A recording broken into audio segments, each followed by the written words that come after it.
करिए वो संख्या शून्य हो जाती है, शून्य को गुणा करिए तो वो भी शून्य हो जाता है, शून्य से भाग दीजिए तो वो अनंत हो जाता है। शून्य से किसी संख्या में आप भाग देंगे तो वो संख्या अनंत हो जाती है। तो अनंत हमारे यहाँ भगवान विष्णु का वाचक है। तो आचार्य भास्कर ने बड़ा अच्छा एक पद लिखा, और भारतीय दर्शन से किस प्रकार गणित की अवधारणा विकसित हुई उसको दिया उन्होंने। हाँ, आगे बढ़ेंगे सर। तो उन्होंने ये पद लिखा, देखिए कि अस्मिन विकारः खहरेन राशा वपि प्रविष्टेष्वपि निश्रितेषु बहुस्वपि स्यालय सृष्टि काले नन्ते च्युते भूत गणेशु यदवत्। ऐसा होता है जैसे भगवान विष्णु के शरीर से सृष्टि की उत्पत्ति है, ऐसा पौराणिक आख्यान है। तो क्या शरीर से सृष्टि के उत्पन्न होने पर शरीर में कोई विकृति नहीं आती है? और सृष्टि के प्रलय होने के बाद भी वो सारा संसार उन्हीं के शरीर में विलय कर लेता है, तब भी शरीर कोई मोटा या फूल नहीं जाता। जिस प्रकार भगवान विष्णु का शरीर, इसलिए उनको अनंत कहा जाता है, ना उसमें से कुछ भी निशेष कर देने पर उनके शरीर में विकृति आती है, ना कुछ भी उसमें प्रक्षिप्त कर देने पर, जोड़ देने पर उस शरीर में कोई विकार आता है। इसीलिए ये जो अनंत पद भगवान विष्णु को दिया गया है वो उनकी गणितीय अवधारणा के कारण, जैसा गणित का धर्म है, जैसा शून्य का धर्म है, वैसा ही हमारे गणित का भी धर्म है। तो ये एक भारतीय दर्शन से आगे बढ़ते हैं हम थोड़ा सा और। अब देखिए है क्या, वैदिक गणित का उत्स। उत्स हम कहते हैं कहां कहां से प्राप्त होते हैं। हम इसका ऐतिहासिक क्रम देखें तो वैदिक गणित के बीज कहां कहां प्राप्त होते हैं, किस प्रकार हमें ये गणित प्राप्त हुआ। जैसे हम पढ़ते हैं ना, पहिए का इतिहास है, अग्नि का इतिहास है, वैसे ही गणित का भी इतिहास है।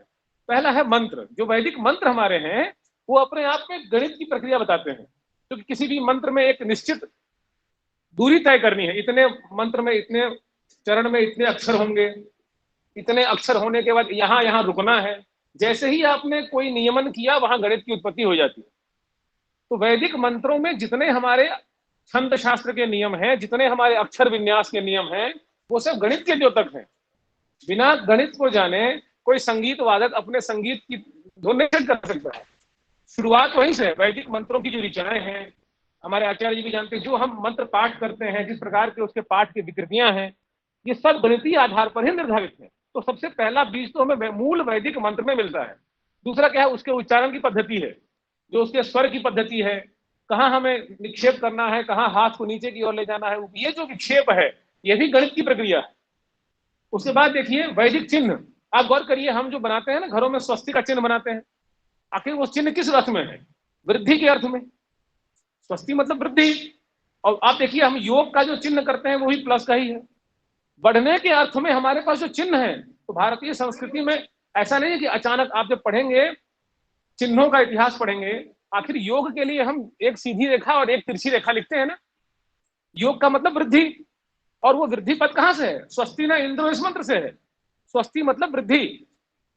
किसी भी अर्थ में जो हमारे पास शब्द उपलब्ध हैं और उनके साथ जो अर्थ उपलब्ध हैं, और ये जो चिन्ह का विज्ञान है वो वैदिक विज्ञान है। उसके बाद यज्ञ मंडप निर्माण है, ये तो आपने सुना होगा 2-3 दिन में, कि निर्माण करते समय हम वेदियां बनाते हैं, गणितीय प्रयोग करते हैं। आगे बढ़ेंगे इससे हम थोड़ा और। उसके बाद एक वैदिक कूटांक पद्धति है। देखिए जैसे सेनाओं में होता है, जैसे हर शास्त्र में कुछ गुत्थियां होती हैं, वैसे ही आचार्यों ने वैदिक गणित की रक्षा के लिए कूटांक पद्धति, कोडिंग डिकोडिंग सिस्टम कहते हैं इसको हम, इसका प्रयोग किया है। जैसे कोई अगर चिकित्सक किसी मनुष्य को देखेगा तो वो क्या देखेगा? वो देखेगा इसका कोलेस्ट्रॉल लेवल कैसा है, इसके चेहरे से इसको रोगी तो नहीं है, इसका स्वास्थ्य कैसा है, ये देखेगा। कोई दार्शनिक देखेगा तो देखेगा इस व्यक्ति का स्वरूप कैसा है, इसका चलने का ढंग कैसा है, बोलने का ढंग कैसा है। ठीक उसी तरह अगर कोई शराबी देखेगा तो क्या कहेगा? इसके जेब में पैसे हैं कि नहीं, इसने शराब तो नहीं पिया है, ये पीता है। अपने अपने देखने की दृष्टि से एक ही वैदिक वांग्मय किसी के लिए जो है वो गणित का ग्रंथ दिखाई देता है, किसी के लिए दर्शन का ग्रंथ दिखाई देता है। वो उदाहरण देंगे आगे हम। तो वैदिक मंत्रों में जो अक्षर है, वर्ण है, वो किसी के लिए गणित का अर्थ देते हैं, किसी के लिए दर्शन का अर्थ देते हैं, किसी के लिए। तो इसलिए ये कामधेनु कही गई है। जिस अर्थ में आप इसको लेना चाहें उस अर्थ में ये हमें प्राप्त होती है। इसके उदाहरण हम देंगे आपको इसमें आगे। तो अग्रिम आगे बढ़ेंगे तो उसमें देखिए ग्रह गणना एवं काल मापक विधियां, ये भी बहुत बड़ी विधि है।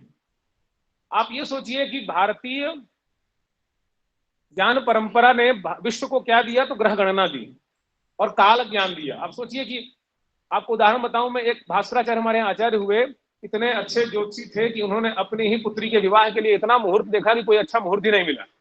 तो कई प्रकार के यंत्र उन्होंने बनाए। और काल गणना हमारे यहाँ जो होती है ना, जो घड़ी आप देखते हैं, जैसे 12 बजता है तो दोनों सुई एक साथ रहती है। इसका मतलब है कि इस समय सूर्य हमारे ठीक सिर पर है। 12 और 6 के बीच में 180 डिग्री की जो रेखा है वो ये बताती है कि इस समय सूर्य अस्ताचल में है। तो जो घड़ियों का निर्माण हुआ हमारे यहाँ, वो सीधे घड़ियां नहीं बन गई। वो काल मापन की जो परंपरा है वो वैदिक परंपरा है। इस पर भी हम आगे आएंगे, इसलिए आगे बढ़ेंगे थोड़ा।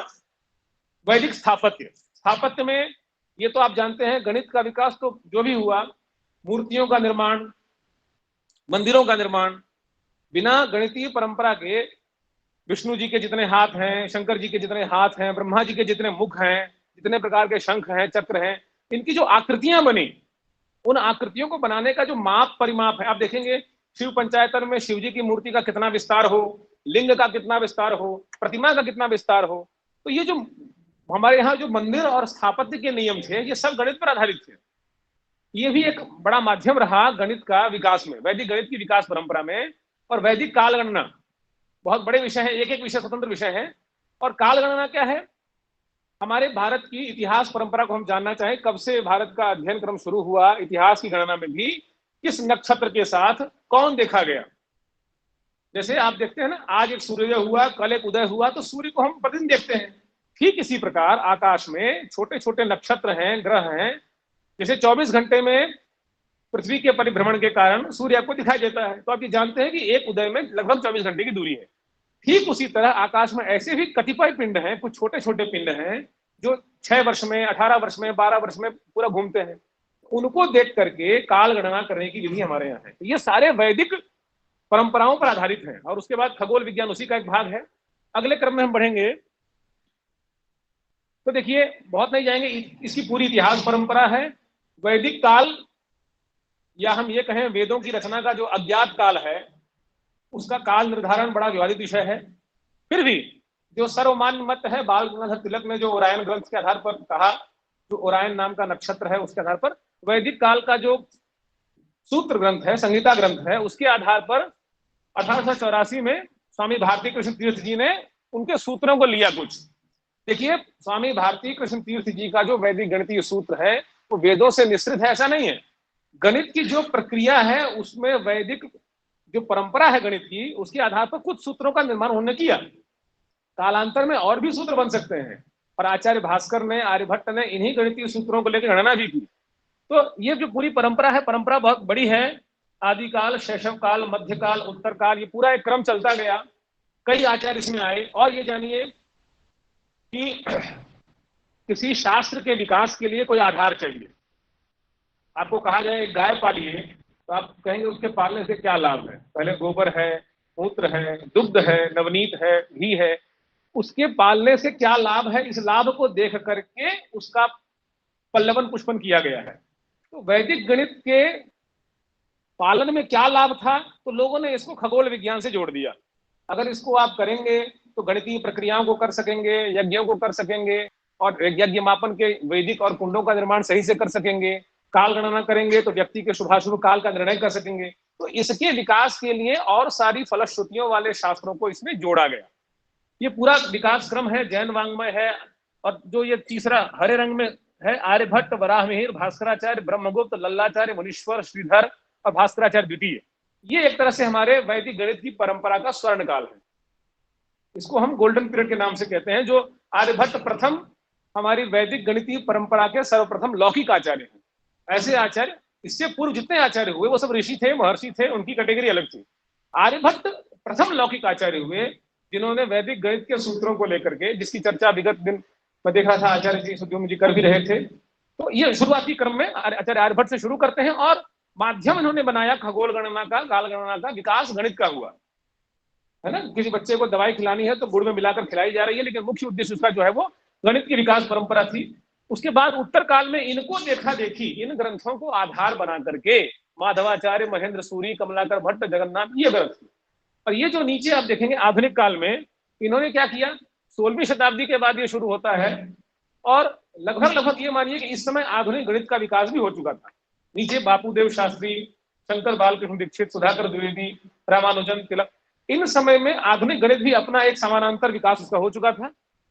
और वैदिक गणित लगभग लगभग पठन पाठन की परंपरा से बीच की आक्रांताओं के कारण दूर हो गया था। तो फिर से पुनः स्थापित करने का काम इन्होंने किया। इसमें एक अभिनव काव्य जगत गुरु स्वामी भारती कृष्ण तीर्थ जी ने किया। उसके बाद से वैदिक गणित के रूप में बड़ा विकास होने लगा। लेकिन ये गणित केवल 1884 से अभी तक की यात्रा नहीं है, ये यात्रा बहुत लंबी है। और आप सोचिए कि हम लोग कहते हैं कृष्ण यत् पिंडे तत् ब्रह्मांडे, तो हमारे आचार्यों ने योग शक्ति से शरीर में जैसे नाभि है तो नाभि के स्थान पर पृथ्वी को, ग्रहों के स्थान पर अपने मस्तिष्क को कैसे गणना की होगी उन्होंने, अनुमान नहीं है कोई। ये गणित की प्रक्रिया है और ये प्रक्रिया पंचांगों के रूप में ग्रह परंपरा हमारी माताओं को बहनों को अभी भी याद है कि अमुक तिथि को अमुक अमुक नक्षत्र होते हैं तो अमुक अमुक व्रत होता है। ये वो किसी विद्यालय में किसी महाविद्यालय में सीखती नहीं है। हमारे जितनी गणितीय परंपरा है उनके घर में, उनके व्यवहार में, उनके मुख में जीवित है सब। तो ये एक परंपरा है और ये परंपरा जो है वो दशकों की परंपरा है, 1000 से अधिक वर्षों की परंपरा है, जो अभी इतिहास में उपलब्ध है। इतिहास की सीमा जहां तक है वहां से इसका प्रारंभ शुरू हम मानते हैं। तो ये अब आगे बढ़ेंगे हम इसके प्रक्रिया भाग में। ये वैदिक गणित के कुछ ग्रंथ हैं। हम केवल 16 सूत्रों को ग्रंथ के रूप में देखते हैं, लेकिन ये वैदिक गणित के मूल ग्रंथ हैं। संहिताएं तो है ही, ब्राह्मण ग्रंथ भी हैं, शुल्ब सूत्र हैं, पौराणिक ग्रंथ भी हैं। वेदांग ज्योतिष लगध मुनि का ग्रंथ है। सूर्य सिद्धांत सूर्य और मयासुर के संवाद का ग्रंथ है, जिसमें खगोलीय गणना है और वैदिक गणित के सूत्र हैं सारे। आर्यभट्ट की रचना है। पंच सिद्धांतिका आचार्य वराह मिहिर की रचना है, 5वीं शताब्दी की है, जिसमें गणितीय सिद्धांत है, वैदिक आधार पर कैसे गणित बनाए जाए ये वराह मिहिर ने बताया। सिद्धांत शेखर आचार्य श्रीपति की रचना है। इसमें भी उन्होंने किस प्रकार से ग्रहों की गणना की जाए आज के डेट तक, 2022 में हम साधन कर रहे हैं, 2022 में किस प्रकार से ग्रह सिद्ध होंगे यहां तक बताने की विधियां इन ग्रंथों में है। ब्रह्मगुप्त का ग्रंथ है ब्रह्मस्फुट सिद्धांत। उसके बाद भास्कराचार्य 2 हुए हमारे यहाँ, एक लघु भास्करी उन्होंने लिखा, त्रिशतिका, गणित सार, ये सब ग्रंथ भास्कराचार्य के हैं। महासिद्धांत ये आर्यभट्ट द्वितीय का ग्रंथ है महासिद्धांत, ये भी खगोलीय गणना का है। और सिद्धांत शिरोमणि, ये शिरोमणि ग्रंथ अत्यंत ही विशेष ग्रंथ है। इसके 4 भाग हैं, लीलावती इसी का एक भाग है।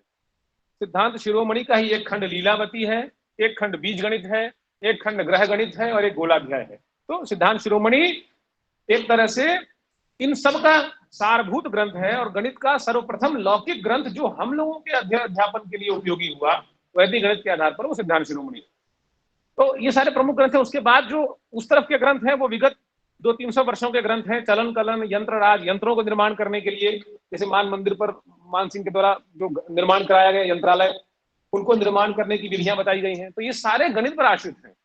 तो इन ग्रंथों का क्रमिक निर्माण हुआ। आप किसी भी, ये सारे ग्रंथ वैसे हैं जो अभी भी प्रकाशन में उपलब्ध हैं। ऐसे कई ग्रंथ हैं, पांडुलिपियां हैं जो इतिहास के गर्भ में है, परंतु ये सभी ग्रंथ प्रकाशन में इस समय वर्तमान में भी उपलब्ध हैं। आप किसी भी ग्रंथ को चाहे तो क्रय करके उसका अध्ययन कर सकते हैं। काफी प्रामाणिक ग्रंथ है ये। वैदिक गणित के नाम पर बहुत सारे बाजार में ग्रंथ है, लेकिन ये मूल ग्रंथ है और इनका अध्ययन करने से आप इसकी पूरी परंपरा को जान पाएंगे। थोड़ा हम आगे बढ़ेंगे। तो कैसे गणित की आकृतियों का विकास था, किस प्रकार से हम वैदिक यज्ञों में पात्रों का प्रयोग करते थे, कैसे हम कुंड मंडप का निर्माण करते थे, किस प्रकार की विधियों के द्वारा गणित का विकास हुआ, ये सब इसमें है। इसमें हम समय अधिक नहीं देंगे, केवल दिग्दर्शन के लिए हमने दिया कि थोड़ा रोचक बने छात्रों को सुनने के लिए कि ये इस प्रकार की आकृतियां बिना गणित के, बिना माप के संभव नहीं है।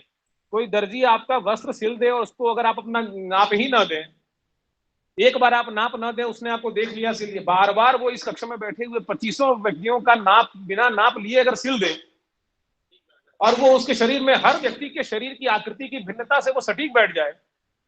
कुछ ऐसी चीजें हैं जो हमारी इंद्रियों से अज्ञात है। सब आज का मनुष्य क्या है, सब कुछ इंद्रियों से जानना चाहता है। इसीलिए ये भी है कि कैसे जाना, कैसे नहीं जाना।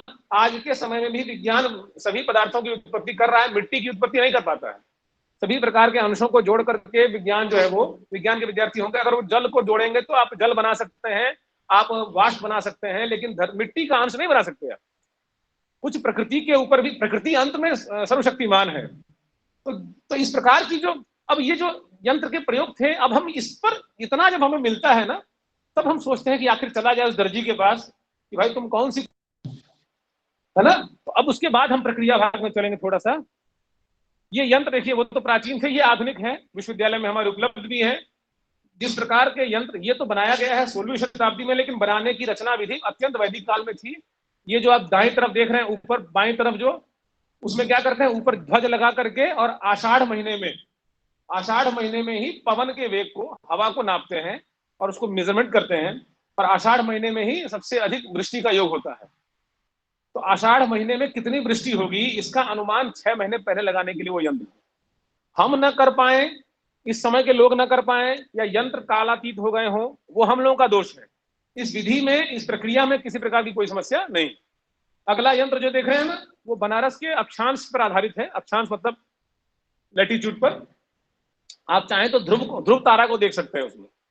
तो कितने एंगल पर हमारा ध्रुव है, हम इस पृथ्वी पर कितने अक्षांश पर हैं। बनारस में जो सूर्य का उदय होता है वो दिल्ली में नहीं होता, वो कलकत्ता में नहीं होता, लेकिन घड़ी तो एक ही बताती है ना।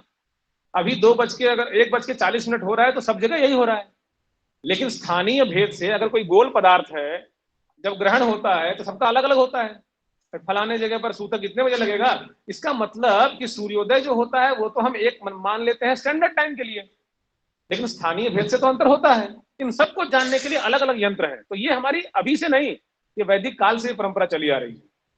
तो ये सब आज भी आपको यंत्र देखने को मिलेंगे। इनके निर्माण की विधियों में जब हम जाते हैं तो हमें वैदिक गणित के उत्स माने बीज प्राप्त होते हैं। आखिर ये कैसे बने उस पर हम आगे आएंगे। हाँ, थोड़ा सा ये भी उदाहरण ये मान मंदिर घाट का है, इधर जयपुर का है, जो बड़ी अच्छी स्थिति में है। ये वाराणसी के जो दोनों हैं वो शिथिल है इस समय, लेकिन जो जयपुर बाएं हाथ में जो है वो जयपुर का जंतर मंतर का है, काफी अच्छी स्थिति में है और सटीक गणनाएं इससे आज भी होती हैं। और यंत्रालय से जो आज के टेलीस्कोप और दूरबीन से लाए गए मान हैं उनसे भी आसन्न मान इससे आते हैं। और ये केवल थ्योरेटिकल नहीं है, प्रैक्टिकल करके इसका डाटाबेस रिलीज करती है। ये जंतर मंतर हर साल पूरे साल भर का पंचांग कैलेंडर इस पर रिलीज करती है। ये वैदिक गणना है। आगे चले। हाँ देखिए, वैदिक गणित में ये सब गणित हमारे यहाँ प्राप्त होते हैं। अंक गणित है, बीज गणित है, रेखा गणित है, ज्यामिति है, लघुरित है और चलन कलन। बहुत प्रकार के गणित हैं। मैंने इसका वर्गीकरण इसमें में किया है। कई ग्रंथों में आपको अलग अलग वर्गीकरण मिलेंगे। ये हमारे अलग अलग भेद हैं।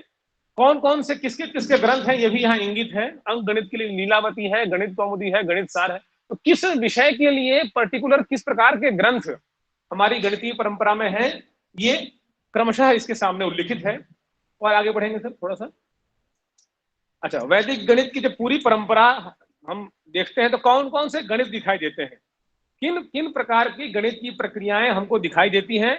ये 29 प्रकार की गणित। देखिए, संकलन है, जोड़ना है, घटाना है, वर्ग है, घन है।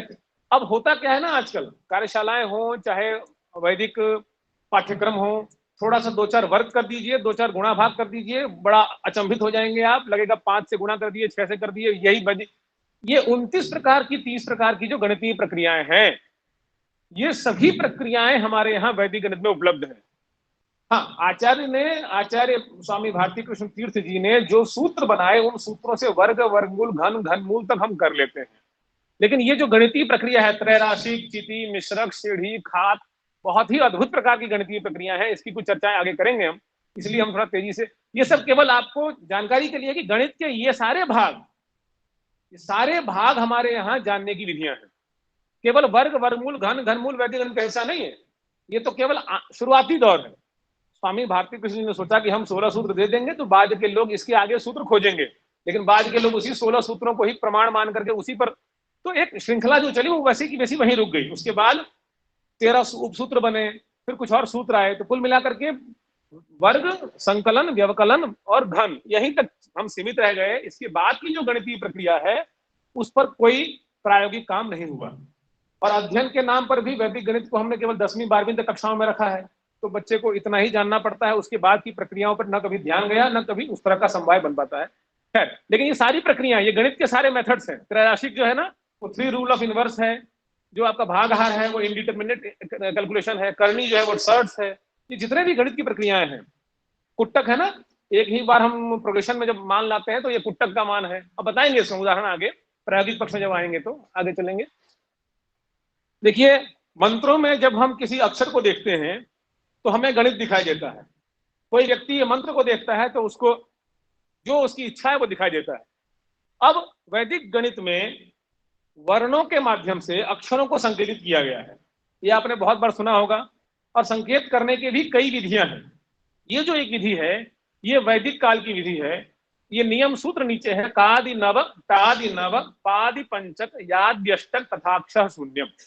कादि नव मतलब क से लेकर 5 गिनिए, क ख ग घ ङ, ये 1 2 3 4 5 इसके बोधक हैं। कादि नव और 9 तक गिनिए, माने क ख ग घ ङ नहीं, फिर आगे चलिए च छ ज झ, ये 9 हो जाएंगे। क से लेकर 9 तक कादि नव हो गए, ये 1 से लेकर 9 तक के बोधक हैं। ठीक है, उसके बाद देखिए उसी क्रम में ये सारणी बनी है, पादि उसके बाद देखिए टादि नव, ट से गिनना शुरू करिए, ट ठ ड ढ ण, त थ द ध, बस 9 हो गया। कादि नव टादि नव पादि पंचक, प से लेकर 5 गिनेंगे, प फ ब भ म, ये 5 अक्षर के बोधक है। अच्छा, याद्यष्टक, य से लेकर गिनिएगा, य र ल व श श स ह, ये 8 जो है वो 1 से लेकर 8 तक के बोधक है। ये एक मत है। और तथा क्ष शून्यम, क्ष जो है, जो क और श का योग होता है, वो शून्य का बोधक है। ठीक है, ये एक मत है वेदांत, है ना, इसको ध्यान रखिएगा। आगे बढ़ेंगे थोड़ा। एक मत क्या है, इसी को देखिए, किसी आचार्य ने उसी बात को कहा, कादिर नवांका नवटादिरंका पादिशराचार यादि भवंति चाष्टौ शून्या स्वराश्चैव, जितने स्वर है वो शून्य बोधक है। नयौ च शून्यौ, न चौथा दध में न बच गया, और चौथा जज में यह बच गया, नयौ च शून्यौ, ये दोनों शून्य बोधक हैं। संख्याम बोधाय वदंति युक्ता। दूसरा मत क्या है उसी, अच्छा आर्यभट्ट ने क्या किया, ये जो देखा उन्होंने वैदिक सूत्रों में, उसके आधार पर उन्होंने अपना नियम बनाया, वर्गाक्षराणि वर्गे अवर्गे अवर्गाक्षराणि। उन्होंने क्या किया, क से लेकर म तक 5 वर्ग है ना, कवर्ग चवर्ग टवर्ग तवर्ग पवर्ग, इनको वर्ग वर्ग कहा 5, क्योंकि 5 हैं और 5 5 25 है, तो ये वर्गाक्षर हुए। क से लेकर म तक 1 से लेकर 25 हो गए, उनकी एक अलग पद्धति है। तो ये वर्गाक्षराणि वर्गे अवर्गे अवर्गाक्षराणि, बाकी जो है य र ल व, वो क्रम से चलेंगे उसमें। तो अपने अपने मत से इन्होंने, आगे हम बढ़ेंगे, प्रक्रिया में आएंगे तब समझ में आपको आएगा, 2 अलग अलग मत प्राप्त हुए। आगे बढ़ेंगे। देखिए एक सूत्र है यहाँ, केवल ही सप्तकम गुण्या, ये परिशिष्ट में प्राप्त होता है, केवल ही सप्तकम गुण्या। यदि देखिए केवल पद से यहाँ क्या अर्थ है, क मतलब 1, जो ये वैदिक सूत्र है, तो केवल ही मतलब क मतलब 1, व मतलब य र ल व 4, और ल है ना, य र ल 3, 143 है ना। केवल ही पद का अर्थ क्या होगा, 143, क से 1, व से 4, ल से 3, केवल ही सप्तकम गुण्यात। यदि 7 से आप संख्या को भाग देंगे, 7 से किसी संख्या को भाग दीजिए, आप भाग देते देते जब तक शेष 1 ना आ जाए, उसके बाद यदि आप भाग देते जाएंगे तो शेष में आपको दशमलव के बाद 1 4 3 1 4 3 1 4 3 ही प्राप्त होगा। केवल ही सप्तकम गुण्यात, यदि 7 से किसी भी संख्या गुणात्मक संख्या को भाग देते हैं, जैसे उदाहरण के लिए 1 को आप भाग दीजिए, 2 को भी देंगे, जब आप भाग देते देते उसके अंतिम 1 तक पहुंचेंगे, इसका उदाहरण अभी आएगा आगे। देखिए 1 को आप 7 से भाग देंगे तो 0.1428 है ना, तो 1428 को हमारे यहाँ आधे से अधिक को एक रूप मानकर 143 माना है। तो 7 से भाग देने पर किसी भी संख्या को आप देंगे, जब वो हम बार लगाते हैं ना गणित में, आजकल ऊपर एक बार लगता है, जब गणित में बार बार हम भाग देते हैं और लब्धि एक ही आती रहती है और गुणा करते रहते हैं, तो ऊपर हम एक समानांतर श्रेणी के लिए बार लगाते हैं, वो बार इसी पर लगेगा, ऐसा कहना है। केवल ही अगर 7 से भाग देंगे तो जो रिपीटेशन होगा वो 1 4 3 का ही होगा। देखिए नीचे देखिए, कन से क्षाम दह खलैर मले, ये सूत्र है ना। अब देखिए यहाँ देखिए कन, देखिए कन से क एक है, और स य श दंत स है ना, इसकी संख्या है 17। ठीक है, 17 से यदि भाग देंगे तो क्रम से देखिए, क्षाम दह, क्ष मतलब 0, म मतलब 5, द मतलब 8, ह मतलब 8, ख मतलब 2, ल मतलब 3, म मतलब 5, ल मतलब 3। अगर आप किसी संख्या को 17 से भाग देंगे, हर संख्या का वैशिष्ट्य है, 1 से लेकर के और लगभग 40 तक की संख्याओं का भाग देने पर क्या समानांतर श्रेणी होती है। ये केवल देखिए, ये चमत्कार लगता है देखने में, लेकिन है कुछ भी नहीं है, ये संख्याओं की अपनी प्रकृति है। ये हमें पहली बार बताया जा रहा है, इसलिए आश्चर्य लग रहा है। जब आप गणित करेंगे तो आगे बढ़ेंगे, थोड़ा और उदाहरण बताऊंगा मैं, गणित पर आऊंगा। देखिए ये एक मंत्र है, हमने कई बार, एक बार हम व्याख्यान में जेएनयू में गए थे तो उन्होंने पूछा कि ये आपने किसी मंत्रों से साक्षात गणित निकलता है कि नहीं, पूरा वैदिक गणित हम कहते हैं। तो देखिए, एक मैंने, जब मैं जम्मू में था तो वहां एक आचार्य जी थे, उनसे अध्ययन किया। ये एक मंत्र है, सहस्र शीर्षा सहस्राक्ष, बड़ा प्रसिद्ध मंत्र, पुरुष सूक्त का मंत्र है, भगवान विष्णु की स्तुति है। इसमें देखिए हम लोग क्या कहते हैं, बौधायन प्रमेय जो प्राप्त होता है या जो त्रिभुज का प्रमेय प्राप्त होता है, वो प्राय हमें अधिकतर, हम बहुत पुराने में जाएंगे तो कहेंगे शूल सूत्र में प्राप्त, यहाँ यही तक जाते हैं। हम इतिहास की परंपरा में जाएंगे तो कहेंगे कि त्रिभुज का प्रमेय है, या किसी वेदी को उसके कर्ण को निकालने का जो मान है वो भुज और आधार के आधार पर है, और ये हमें बौधायन सूत्र में प्राप्त होता है। यहां तक तो प्रमाण मिलते हैं, लेकिन वो सूत्र ग्रंथ तो वैदिक संहिताओं पर आधारित है। तो इसी जो अभी मैंने बताया आपको, जो कूटांक पद्धति है, उस पर इस मंत्र को देखिए, सहस्र शीर्षा सहस्राक्ष सहस्रपाद, ये 3 अक्षर हैं। सहस्र पद समानांतर है, ये विष्णु का बोधक है, इसको छोड़ दीजिए। अक्ष, शीर्ष और पाद, ये 3 अलग अलग वर्ण हैं। अक्ष, गणित अगर आप पढ़ते होंगे तो आप जानते होंगे, अक्ष हमारे यहाँ किसको कहते हैं? अक्ष हमारे यहाँ बेस को कहते हैं, या परपेंडिकुलर को, दो ही को कहते हैं। आधार को कहते हैं, लंब को कहते हैं, और आधार और लंब का ही वर्ग योग हमारे पास कर्ण होता है। शीर्ष, अगर गणित में आप कोई गणित का ग्रंथ पढ़ेंगे ना, तो सबसे शीर्ष मतलब सबसे लंबी भुजा, शीर्ष मतलब सबसे श्रेष्ठ, सबसे बड़ी भुजा जो है वो क्या है? कर्ण होती है। और अक्ष और पाद, पाद मतलब जैसे हमारे पैर हैं वैसे ही त्रिभुज का पैर है, बेस, आधार, तीनों अलग अलग अक्षर हैं, शीर्ष है, अक्ष है, पाद है। इन तीनों का वर्ण विन्यास करेंगे तो शीर्ष से हम लोग, देखिए, श है, र है और श है, 625 है, अक्ष से 620 है और पाद से 81 है। मैं थोड़ा तेजी से आगे बढ़ रहा हूं क्योंकि बहुत, शीर्ष में देखिए तालव्य श है, य र ल व, तालव्य श से 5 है ना, ध्यान से देखिए, य र ल व श से 5, ठीक है। र है ना, शीर्ष में र, रेह भी है, र, य र 2 और मूर्धन्य श से 6, ठीक है ना, शीर्ष से 625 है। उसके बाद देखिए अक्ष पद से अ 0 है, ख 2 है और क्ष 0 है, यही तो योग होता है अक्ष। अच्छा देखिए, यहां देखिए अक्ष में क और श का योग क्ष होता है, लेकिन हमने यहाँ ख लिया है क्योंकि वैदिक एक मुनि है, पुष्कर मुनि, उनका कहना है कि जब वो बहुत क्रिटिकल हो जाएगा, वो क्या है कि जब क्ष के पहले क आता है ना तो वो ख के रूप में पढ़ा जाता है, चयो द्वितीया शरीर पुष्कर देरिति वाच्यम, ये नियम। अच्छा खैर, अक्ष पद से 620 हुआ, और पाद शब्द जो है प से 1 और द से 8, ये 81 हुआ, है ना। अब आप देखिए, इनको अगर सूत्र पर बनाएंगे, लंब आपका 81 हो, आधार जिस त्रिभुज का 620 हो, तो कर्ण आपका 625 आता है। ये हमारा नहीं है, ये जम्मू में एक आचार्य बिहारी लाल वशिष्ठ जी थे, उनके पास हमने अध्ययन किया, तो उनके द्वारा ये सब सूत्र बताए, कुछ हम गए और वैदिक गणित के आधार पर मूल मंत्र से आपको, अब उन्होंने ये कहा कि आपका जितना अध्ययन है लगाइए, आपके पास कई प्रकार के टूल्स हैं, मंत्र आपके पास, प्रयोगशाला है, आप प्रयोग कर सकते हैं। और देखिए, इतनी उदारता केवल भारतीय संस्कृति में है कि वो आपके अपने मंत्रों को हर प्रकार से व्याख्या करने की इजाजत देती है। ये भारतीय दर्शन की या भारतीय गणित परंपरा की बहुत बड़ी विरासत है।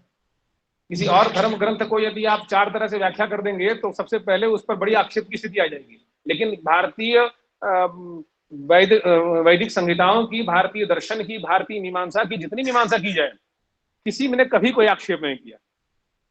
ये एक स्वीकार्यता है हमारे गणित में। तो इस पर आगे बढ़ेंगे थोड़ा सा हम, और देखिए, ये एक वैदिक यज्ञ होता है, वैदिक यज्ञ होता है जिसमें हमारा जो एक वर्ष होता है ना, वो देवताओं का एक दिन होता है। तो देखिए, वैदिक यज्ञ में त्रीणि, ये ऋग्वेद का मंत्र है, त्रीणि शता त्रिसहस्राग्निम त्रिशच्च देवा। अब देखिए इसमें दिनों की संख्या है, कितने दिनों तक वो यज्ञ करना है हमको। त्रीणि सहस्राणि, 3000 दिन तक यज्ञ करना है, त्रिशता 300 दिन करना है, त्रिशच्च 30 दिन करना है, और 9 दिन करना है। ये लिखने की विधि है। कुल मिलाकर 3339 दिनों तक एक यज्ञ होता है जो निरंतर चलता है, जिसको हमारे यहाँ दिव्य नवरात्र याद कहते हैं। जैसे हमारे यहाँ के नवरात्र होते हैं, वैसे देवताओं का भी नवरात्र होता है। हमारा एक वर्ष, देवताओं का एक अहोरात्र होता है, तो उनके यहाँ जो नवरात्र की व्यवस्था है उसमें इतने दिन होंगे।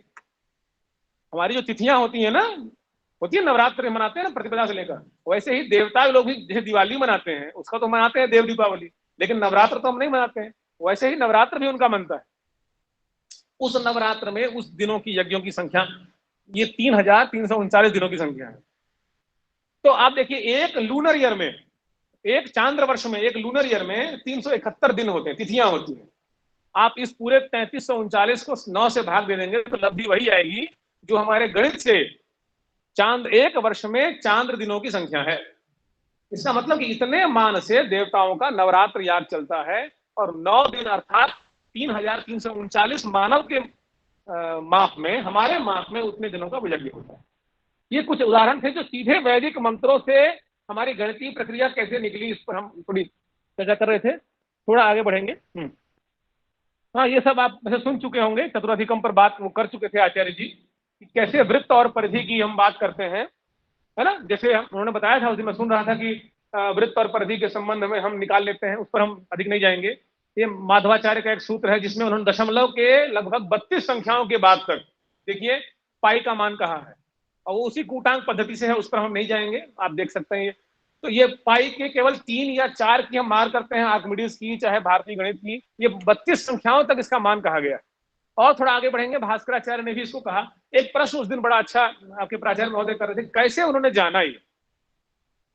हम किसी, देखिए इस पृथ्वी पर आप हैं, इस पृथ्वी की पूरी परिधि कितनी है, इसका व्यास कितना है, कैसे जानेंगे आप? कैसे आया, मैं बता रहा हूं कैसे। ये बहुत सहज है। ये पृथ्वी गोल है, इस पर तो किसी को कोई शंका नहीं है।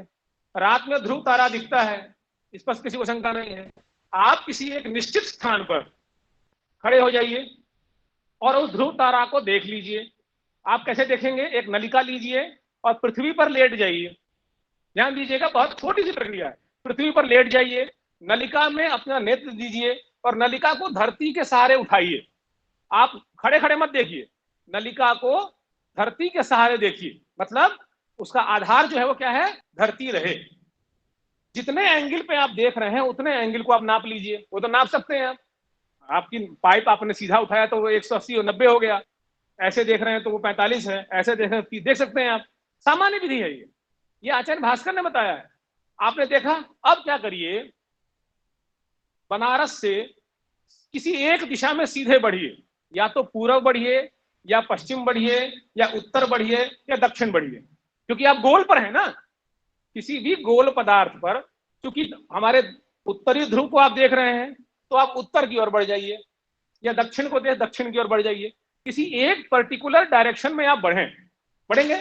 कितना दिन बढ़ेंगे? लगभग 100, 200, 300 किलोमीटर बढ़ जाइए। टहलिए, निकलिए।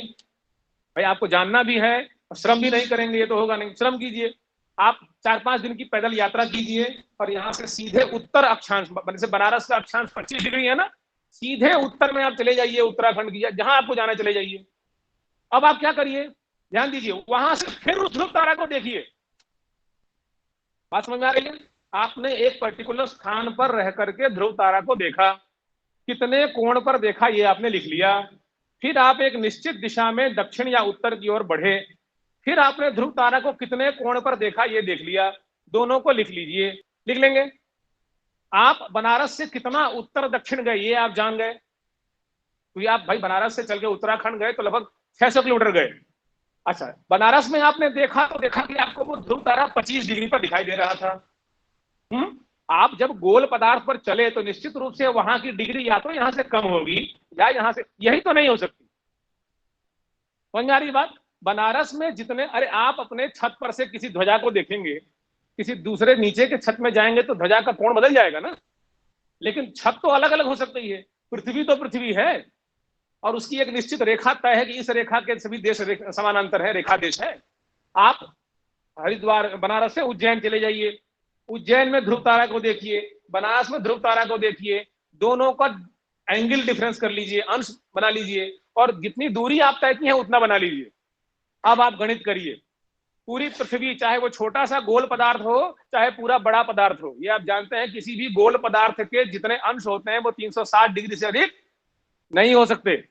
आपकी रोटी बने चाहे बड़ा डोसा बने, अंश उसके 360 ही होंगे, अगर वो गोल है तो। अब पृथ्वी गोल है, इसका वैदिक मत है, ठीक है। अब अनुपात कर लीजिए। क्या बनारस में मान लीजिए 25 डिग्री पर दिख रही थी, उज्जैन में मान लीजिए 22 डिग्री पर दिख रही, ठीक है। अनुपात क्या करेंगे? 3 डिग्री में 600 किलोमीटर का अंतर मिलता है, तो 360 डिग्री में कितना किलोमीटर मिलेगा हमें? 3 डिग्री में, भाई बनारस से उज्जैन की दूरी 600 किलोमीटर, तो 3 डिग्री की दूरी प्राप्त करने में हमें 600 किलोमीटर की यात्रा तय करनी पड़ी। ये पूरा अगर 360 डिग्री का भ्रमण होगा किसी एक रेखा पर, तो कितना किलोमीटर होगा? आपको पृथ्वी की पूरी परिधि का मान मिल जाएगा घर बैठे बैठे। भास्कराचार्य ने कहा पुरांतरम चेद इदम उत्तरम स्यात् विश्लेष लवैस्तदातिम चक्रांशकैरित्यनुपातलित्या युक्तम निरुक्तम परिधेय प्रमाणम। ये परिधि का प्रमाण ऐसे जान जाते हैं। समझ, अब आप अनुपात करके निकाल सकते हैं। तो ये है, और ये प्रमाण प्राप्त है, इसमें हमारा कुछ भी नहीं। जो हमारे ग्रंथ हैं उस ग्रंथों को अध्ययन करेंगे, साक्षात ये श्लोक लिखा है। आगे बढ़ेंगे थोड़ा सा, इनका भी आप तस्वीर देख चुके होंगे, अभी तक आप इस क्रम में पढ़ते आ रहे हैं। तो ये स्वामी तीर्थ जी हैं और ये महावीर प्रसाद वासुदेव शरण अग्रवाल जी हैं। इन्होंने वैदिक गणित के सूत्रों को तो लिखा, लेकिन प्रकाशन इन्होंने करवाया। प्रकाशन ये नहीं करा पाए।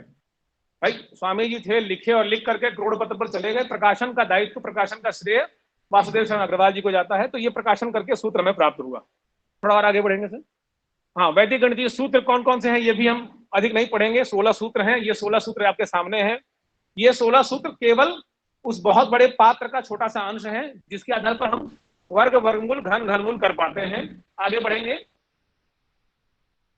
ये उपसूत्र हैं, 16 सूत्र हैं और 13 उपसूत्र हैं। कुल मिलाकर के ये 29 सूत्र उपसूत्र हैं। थोड़ा और आगे बढ़ेंगे। किन किन सूत्रों का प्रयोग किस किस प्रक्रिया में होता है, इसको यहां हमने समाहित किया है। तो देखिए, एक तरफ सूत्र के प्रकरण है, एक तरफ उनके उपयोग है। ये मैं पीडीएफ आचार्य जी को दे दूंगा, तो आप उसको उपलब्ध कर सकते हैं। हम इसकी प्रक्रिया पर जाना चाहते हैं, इसलिए हम कथानक को थोड़ा कम करेंगे। ये सारी, जैसे परावर्त योजित है, विलोम विधि के लिए इसका प्रयोग है, व्यस्त प्रक्रिया के लिए प्रयोग है, व्यस्त त्रैराशिक के लिए प्रयोग है और भाग के लिए प्रयोग है। अब वर्तमान में जो हम पढ़ते हैं ना, तो केवल भाग करा के निकल जाते हैं इससे, क्योंकि उतना ही व्याख्यान देना है, उतना ही बताना है। किसी अंश में हम पूरा एक विलोम, आप एक कार्यशाला एक एक सूत्र पर करें तो उसके जितने भी पक्ष हैं सब आपके सामने आ जाएंगे। अब मैं आपको निवेदन करूंगा कि जैसे आपने एक कार्यशाला की और ये तो आपने विहंगावलोकन कर लिया, उसके बाद आप एक सूत्र को लेकर 15 दिन तक करें, उसके जितने एस्पेक्ट्स हैं, जितने उसके पक्ष हैं, वो सब आपके सामने आएंगे। तब आपको पता चलेगा कितने बहुत विस्तार से इसकी। तो देखिए, अब इसकी आगे प्रक्रिया, थोड़ा आगे बढ़ेंगे। ये इनके गणितीय सूत्र हैं, वो उनके गणित के विधान हैं। एक और आगे बढ़ेंगे सर। ये सब केवल कथानक है। एक तरफ सूत्रों का हमने नाम दिया है और किस किस प्रक्रिया में भारतीय गणित परंपरा में इसका प्रयोग हुआ है वो हमने यहाँ लिखा है। हम प्रयोग पर जाना चाहते हैं, इसलिए थोड़ा आगे बढ़ रहे हैं। हाँ, और आगे बढ़ेंगे। देखिए, ये एक सूत्र है गणित, वैदिक गणित का। गुणित समुच्चय समुच्चय गुणित। समुच्चय का गुणित करें चाहे खंड से गुणा करें, लब्धि एक ही होती है। सामान्य बात है। 4 को 4 से गुणा करना है, अथवा 4 को 2 से गुणा करिए, 4 को 2 से गुणा करिए, जोड़ दीजिए, दोनों का फल एक है। भास्कराचार्य ने उसी को प्रयोग किया। गुण्यस्पधोधो गुणखंड तुल्य तई खंड कई संगुणितो युतोवा। तो शंकराचार्य जी ने कहीं से सूत्र नहीं लाया। भास्कराचार्य जी का जो ये सूत्र है वो 11वीं शताब्दी के हैं, 10वीं 11वीं के बीच के हैं। शंकराचार्य जी ने वैदिक गणित की परंपरा का अध्ययन किया, तो उनको ऐसा लगा कि इसको साक्षात हम शॉर्ट करके ये रूप दे सकते हैं, गुणित समुच्चय समुच्चय गुणित। देखिए, हमारे यहाँ सूत्र है परावर्त योजयेत। ये वैदिक गणित का सूत्र है। विपरीत करके पूरी प्रक्रिया करे, इसका नाम विलोम विधि है। भास्कराचार्य ने कहा छेदम गुणम गुणम छेदम, पूरी प्रक्रिया है। कैसे करेंगे आगे बताएंगे हम। तो ऐसा नहीं कि वैदिक गणित अचानक कोई निकल कर आ गया 18वीं शताब्दी में। ये हमारे जो परंपरा वैदिक गणित की लीलावती या भास्कराचार्य के जो ग्रंथ जो हम पढ़ाते हैं अध्ययन में, उनमें सभी सूत्र हैं ये। और आप पढ़ना चाहें तो लीलावती बहुत अच्छी उपलब्ध है लसन लाल झा जी की, और जितने वैदिक सूत्र हैं उन सब का प्रयोग पक्ष 11वीं शताब्दी में आचार्य भास्कर ने कर दिया। ये केवल आगे बढ़ेंगे थोड़ा सा सर। हाँ, देखिए, ये सूत्र है अंत्योरेव शून्य मन्यत। ये जो सूत्र है दोनों, इसका गणित करने के लिए, गणित मतलब ऐसी कौन सी संख्या है जिसको अमुक संख्या से गुणा करें, अमुक संख्या से भाग दे तो वो शून्य शेष बचा है। अंत्योरेव शून्य मन्यत, ये किस लिए है बताऊंगा मैं आगे। जैसे मान लीजिए, इस सृष्टि का प्रारंभ कब हुआ, ये जिज्ञासा हुई, ये सृष्टि कब प्रारंभ हुई। तो हम ये मानते हैं भाई जब से सूर्योदय हुआ, जब से सूर्य की गणना प्रारंभ हुई, तब से प्रारंभ हुआ। एक ये मत है। कई मत हैं इसमें जो भौतिकवादी हैं, जो हम लोग एकदम बहुत ही प्रत्यक्षवादी हैं। ये कह सकते हैं कि जब से सूर्य उदय हुआ तब से सृष्टि प्रारंभ हुई। अब जिज्ञासा होगी सूर्य कब से उदय हुआ। तो आज की डेट में सूर्य जितना चला है उससे हमको कहां जाना है, पीछे। हमको पीछे की ओर जाना है। कब सूर्य चलना स्टार्ट हुआ, अर्थात सूर्य का शेष 0 कब आएगा। कोई ग्रह, जैसे शनि, एक किसी व्यक्ति की कुंडली में शनि एक राशि में 2.5 वर्ष तक रहता है ना। शनि की गति इतनी धीमी है कि वो 2.5 वर्ष तक एक राशि पर रहता है, तो 12 राशियों में वो 30 वर्ष तक रहता है, ठीक है। इसलिए शनि की ढैया ढैया करते हैं सब लोग। अगर वो एक राशि में 2.5 वर्ष तक रहता है, तो अगर किसी व्यक्ति की कुंडली में या किसी व्यक्ति के जन्म समय में कोई शनि किसी अमुक स्थान पर है, तो पुनः वो उसी स्थान पर 30 वर्ष के बाद आएगा। तो हम किसी भी व्यक्ति की आयु को उसकी कुंडली को देख के जान सकते हैं कि शनि इसकी कुंडली में कहां पर है, क्योंकि 30 वर्ष की उसकी आयु होती है। पूरा वो एक चक्र काटता है 30 वर्ष का, तो हमें पता है कि इतने समय में वो, अगर संपूर्णानंद से बीएचयू जाने में आधा घंटा लगता है और 15 मिनट का समय बीता है, तो निश्चित रूप से व्यक्ति कमच्छा के आसपास होगा। यह अनुमान है। हो सकता है वो कमच्छा से थोड़ा जाम में पहले भी हो, जैसा ट्रैफिक शहर में है वैसा ट्रैफिक आकाश में भी होता है, तो उस हिसाब से अनुमान लगाया जा सकता है। ठीक इसी प्रकार गणित की प्रक्रिया में भी सृष्टि के कालखंड को जान हम एक गणित की प्रक्रिया करते हैं, उसको हम विलोम विधि कहते हैं। तो ये आचार्य भास्कर ने बताया है। उसके बाद आगे चलेंगे सर थोड़ा। देखिए, अब मैं प्रायोगिक पक्षों पे आऊंगा कि ये जो है ना, किन किन उपकरणों में किन किन भूपरिधि का तो मैंने बताया आपको कैसे ज्ञान करते हैं, किन किन पक्षों को लेकर के हम गणित को, वैदिक गणित का प्रयोग कर सकते हैं, और जिनके प्रयोग करने में सबसे अधिक हमें उपलब्धि होती है। भूपरिधि का ज्ञान कर सकते हैं बड़ी सरलता से, साक्षात सूत्र प्राप्त होता है। इन्हीं पक्षों को मैंने लिया है। पक्ष बहुत सारे हैं, लेकिन समय सीमा के अंदर श्रेणी का ज्ञान, जिसकी चर्चा आचार्य जी किए भी थे, किस प्रकार हम संख्याओं का, निरंतर बढ़ती संख्याओं का, घटती संख्याओं का योग घटाव कर सकते हैं। करणी प्रक्रिया, करणी क्या गणित होती है, वैदिक गणित का नाम है करणी। देखिए, √2 + √8, ये दोनों अंडर रूट की संख्याएं हैं। अगर हम कहें √9 + √4, तो आप √9 को 3 निकाल लेंगे, √4 को 2 निकाल लेंगे और गणित कर लेंगे। तो उस पर चल सकता है सर। तो तो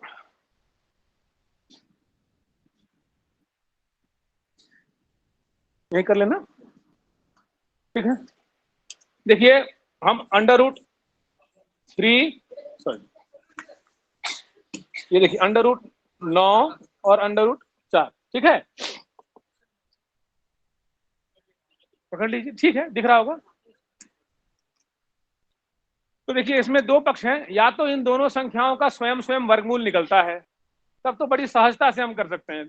इसका हम घात 3 कर देते हैं और इसका हम वर्गमूल 2 ले लेते हैं, जोड़ देंगे 5 निकल जाएगा, इसमें कोई समस्या नहीं। तो जब हम वर्गमूल करते हैं, तो जिन संख्याओं का पूरा पूरा वर्गमूल निकल जाता है, उनके साथ कोई समस्या नहीं है। जिन संख्याओं का हम वर्गमूल नहीं निकाल पाते हैं, उसका नाम हम करणी देते हैं। और आज के गणित में भी प्रयोग करने की विधि है, लेकिन ये एक सरल विधि बताने जा रहा हूं मैं आपको। देखिए,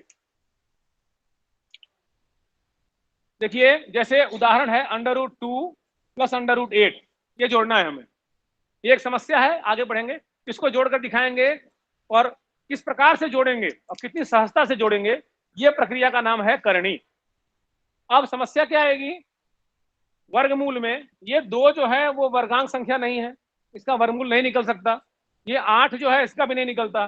तो आसन्न वर्गमूल, अप्रोक्सीमेट,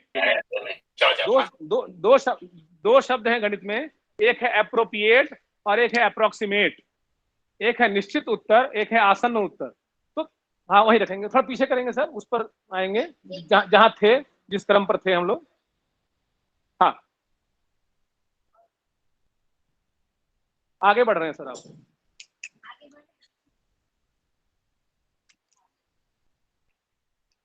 हाँ, तो खैर कोई बात नहीं है। देखिए, तो इसका वर्ग निकालना है, तो इसके वर्ग निकालने की एक विधि है। इसके वर्ग निकालने की एक विधि है, उसको हमारे यहाँ कहा गया है आसन्न वर्गमूलानयन। जी, ये मेरा ठीक, ठीक है, जैसे सीख रहा है। हाँ,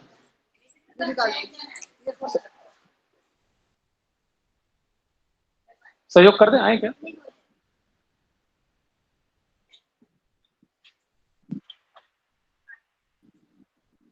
हाँ, तो इसका नाम है करणी, इस पर चर्चा करेंगे। और उसके बाद, हाँ, उसके बाद आसन्न मूलानयन कैसे हम लाते हैं, लाने की विधियां बहुत सारी हैं।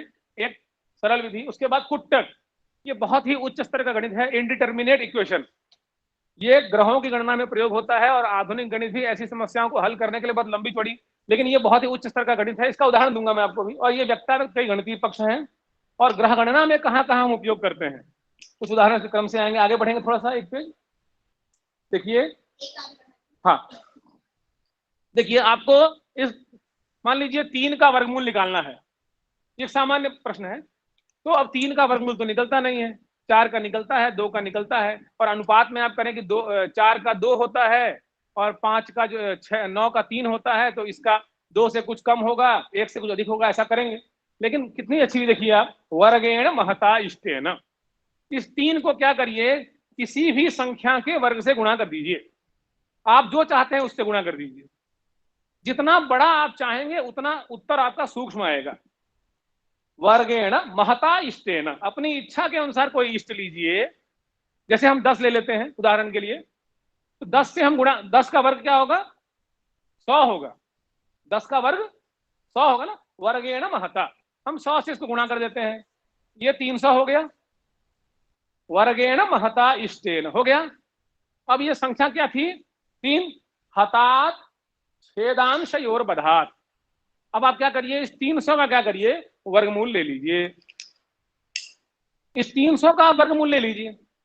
300 तो वर्गमूल, अब 300 का वर्गमूल फिर नहीं आता, 300 का वर्गमूल फिर से नहीं बनता। सबसे निकटतम जो है उसका ले लीजिए। तब 300 का निकटतम क्या है, 17 गुणे 17 289। भाई आपके पास विकल्प है ना, 299 को चेक करिए, 98 को चेक करिए, 97 को, जो निकटतम नियरेस्ट हो उसको आप ले लीजिए। 17 संख्या आ गई आपके पास, और आपने इष्ट क्या माना था, 10 का वर्ग लिया था ना, तो जिसका आपने वर्ग लिया था उससे इसको भाग दे दीजिए। आपने वर्ग से गुणा किया था ना, यहां आपने किसी अभिष्ट संख्या को लेकर के उससे वर्ग किया था। जिस संख्या को इष्ट मान करके आपने वर्ग किया था, वर्गमूल लेने के बाद उसी संख्या से भाग दे दीजिए। तो ये लब्धि आ गई आपकी 1.7, ये आपका 3 का वर्गमूल हो गया। आप करके देखिए कैलकुलेटर से, यही आपका वर्गमूल होता है। आपने 10 लिया इसलिए 1.7 आया, आप 100 लेते तो 1.713 कुछ ऐसा आता।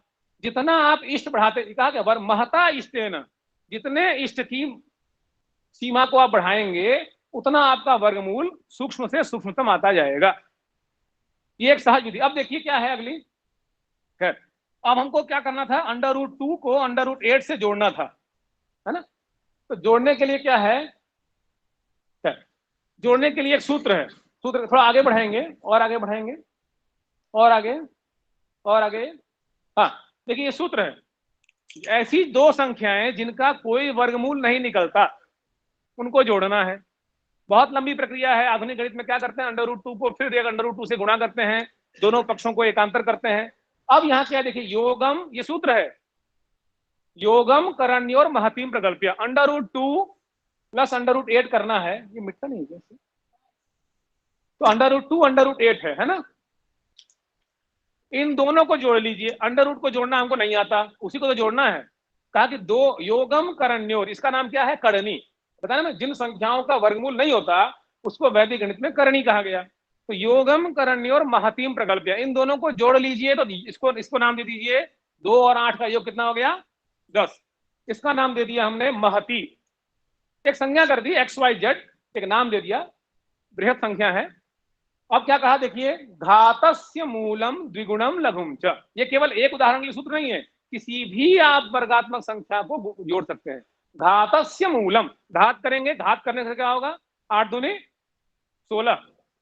घातस्य मूलम, मूल कर लीजिए। अगर मूल नहीं आता है तो आसन्न मूल कर लीजिए भाई। तो यहां पर हो सकता है कि ये √3 होता, कोई पूछते हैं बच्चे ना, √3 होता तो 8 के 24 आता, फिर गुरुजी क्या करते, तो ऐसा करते बेटा, जिस तरह से इसका वर्गमूल निकाले हैं इसका भी निकालते।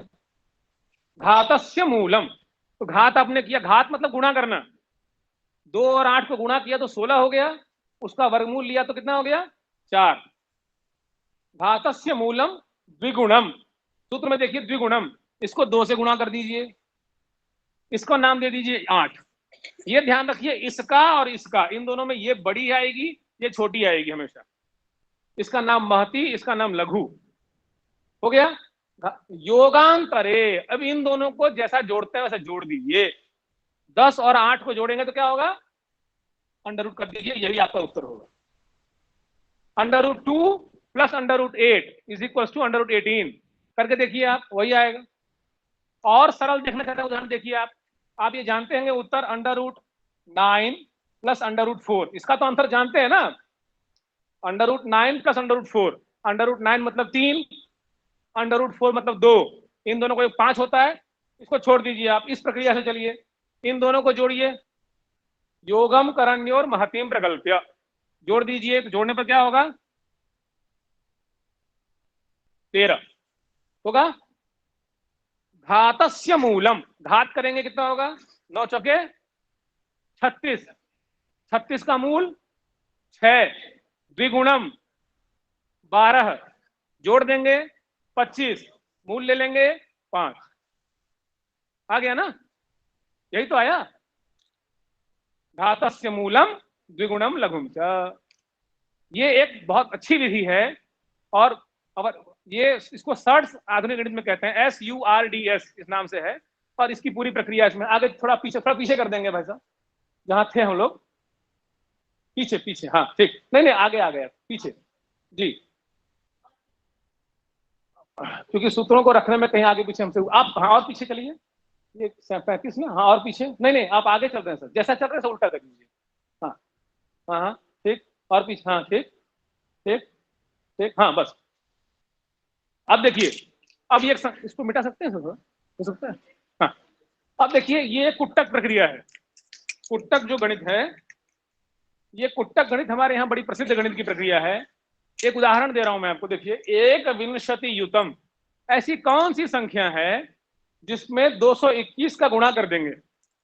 कई संख्याएं ऐसी हो सकती हैं, कुट्टक हम ऐसा करते हैं ना, देखिए, कोई अगर व्यक्ति मैदान में दौड़ रहा है और वो अपने दौड़ के किसी बीच में है, तो उसने कितने चक्र पूर्व में काट लिए हैं, इसका ज्ञान आप नहीं कर सकते। भाई कोई व्यक्ति सुबह से शाम तक दौड़ रहा है, वो कितनी बार दौड़ चुका है, इसका ज्ञान आप एक बार दौड़ता हुआ देखकर नहीं कर सकते। तो ये ग्रह हमारे यहाँ जो आते हैं, कितनी बार घूम चुके हैं, वो आप ज्ञान इससे कर सकते हैं।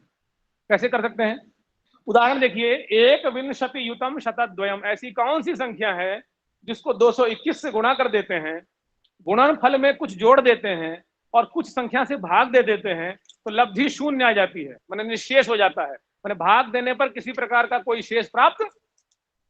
हमें यह जानना है कि ये बस कहां से स्टार्ट हुई, ये ग्रह कहां से स्टार्ट हुआ, तो हमें ये प्रक्रिया अपनानी होती है, इसका नाम है कुट्टक गणित। तो ये इसका उदाहरण है, सूत्र पर आएंगे, उदाहरण करेंगे इसको हम। चलिए आगे बढ़िएगा थोड़ा सा,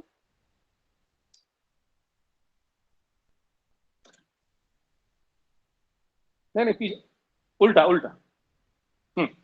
ये उदाहरण है, 1 युतम शतद्वयम यद गुणम, ऐसा। अच्छा, दूसरी संख्या है, ऐसी कौन सी संख्या है जिसको हम 100 से गुणा कर देते हैं, है ना। ये दोनों उदाहरण कुट्टक के थोड़ा साफ हो जाए। ऐसी कौन सी संख्या है जिसको हम 100 से गुणा कर देते हैं, 90 विवर्जितम युतम व, 90 जोड़ देते हैं अथवा घटा देते हैं, और विहितम त्रिषष्ट्या, 63 से भाग दे देते हैं, तो निरग्रकम, शेष कुछ नहीं बचता। देखिए, दो अलग अलग उदाहरण हैं, और दोनों अलग अलग उदाहरण होने पर अपना अलग अलग वैशिष्ट्य रखते हैं।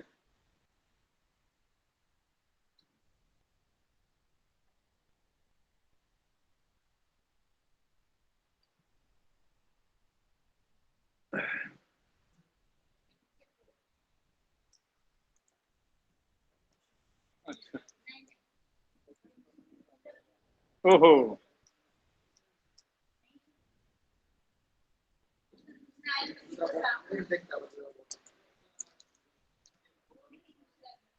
अच्छा करिए, इसको सीधा कर दीजिए, और इस अंश में करते हैं, बताओ, ठीक है ना, काम भर कर तो चले। हाँ, तो देखिए, अब ये जो उदाहरण है ना, पहला वाला 1 युतम, अब इसमें इसको कुट्टक की प्रक्रिया हम कहते हैं। और गणित कैसे करेंगे इसका, देखिए, ऐसी कौन सी संख्या है जिसको 221 से गुणा करते हैं, 65 जोड़ देते हैं और 195 से भाग देते हैं, तो वो निशेष हो जाती है। ये प्रश्न है, ये कुट्ट गणित का प्रश्न है। अरे अब तो मिटेगा ना?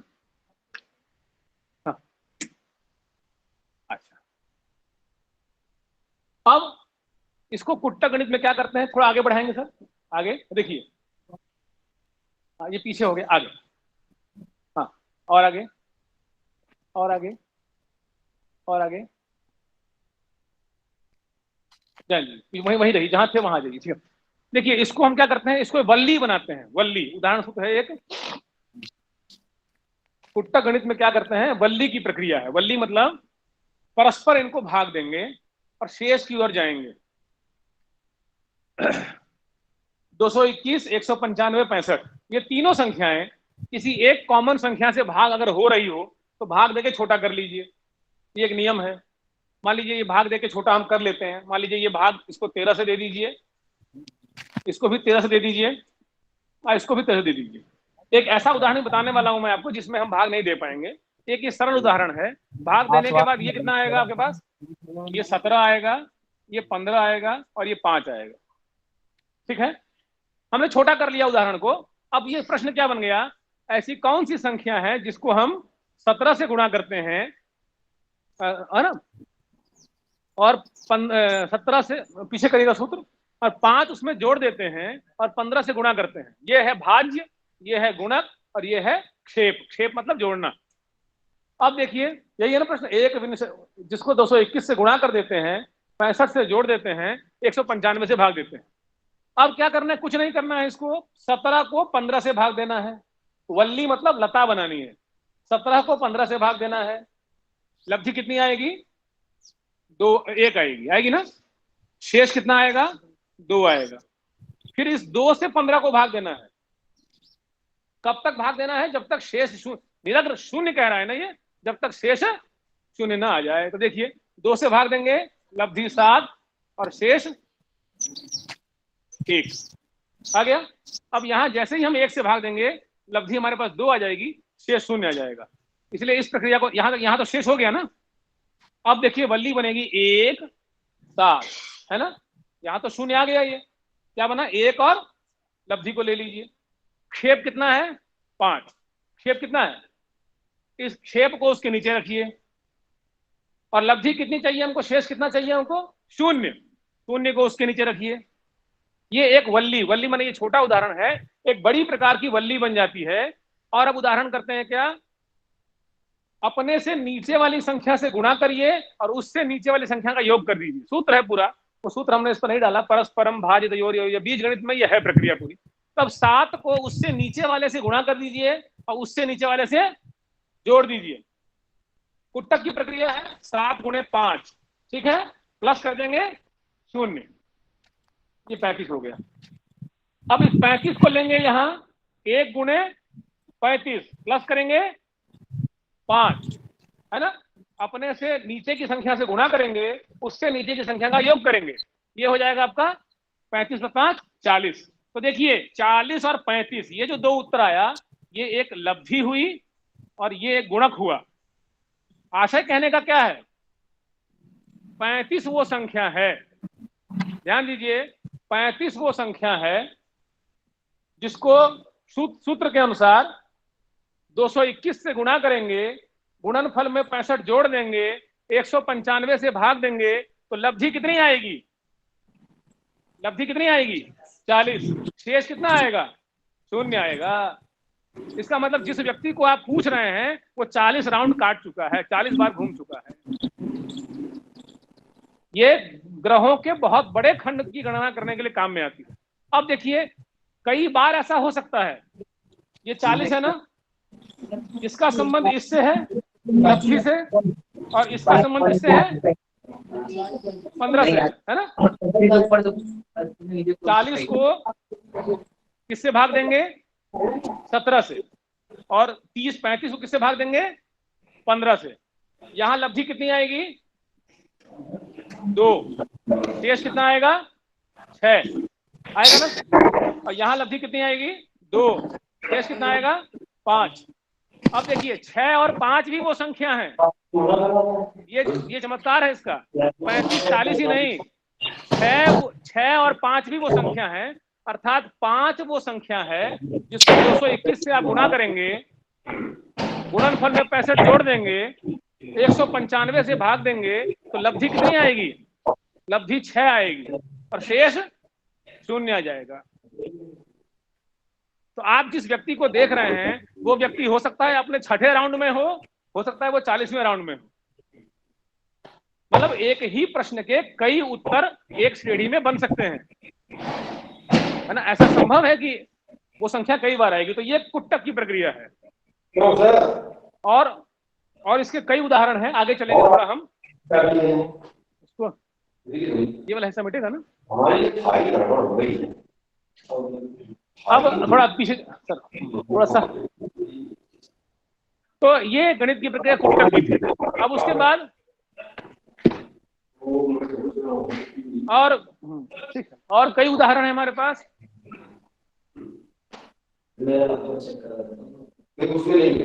थोड़ा और पीछे पीछे, आगे आगे आगे महोदय, आगे और आगे। हाँ, पर एक पीछे हम, ये हो गया, दोनों हो गए। चलिए आगे आगे बढ़ेंगे, इससे एक आगे और बस बस। हाँ नहीं हो गया ये, आगे और आगे। हाँ ठीक है, देखिए, हाँ मिटा दीजिए इसको। अब देखिए, श्रेणी की बात आचार्य जी उस दिन कर रहे थे। श्रेणी मतलब अर्थमेटिक्स है, श्रृंखला है पूरी। ये तो ज्ञान करने की बहुत अच्छी विधि है। सही का पहला सूत्र है जिसको वहां उन्होंने कहा ना कि निखिलम निखिलम सूत्र से करिए, चाहे शेषम अन्यक सूत्र से करिए, चाहे ऊर्ध्वक्रियाभ्याम से करिए। ये आचार्य भास्कर का सूत्र है और इसी पर निखिलम सूत्र है। सही का पदघ्न, बस देखिए बहुत ज्यादा इसमें आवाज आ रही है।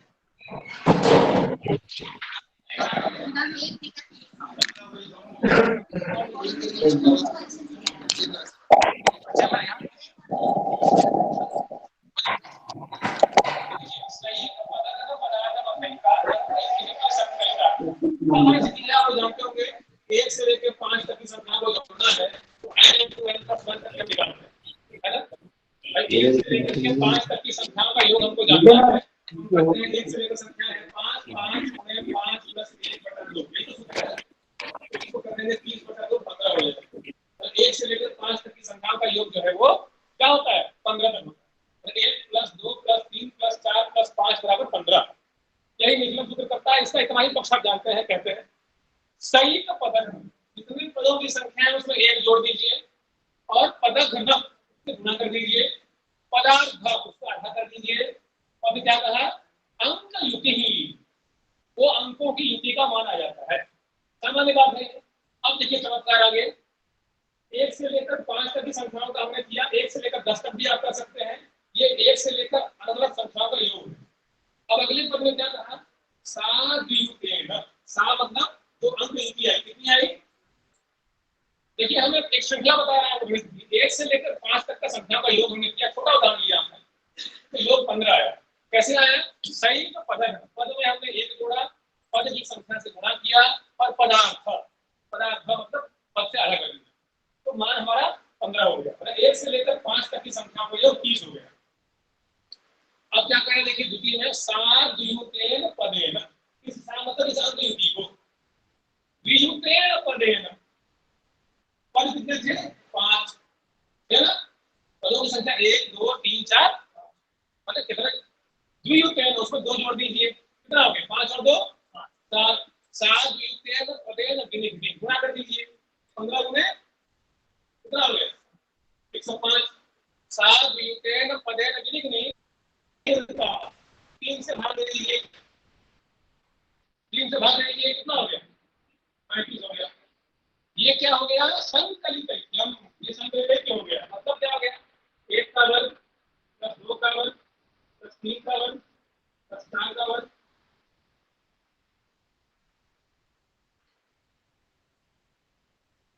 साद्युतेन पदेन विनिग्नि त्यागता फल संकलितम। संकलितम मतलब आगे की 1 का वर्ग 1 और 2 का वर्ग 3, 1 2 और 3 का वर्ग 3, ये 9 और 4 13 14, ठीक है।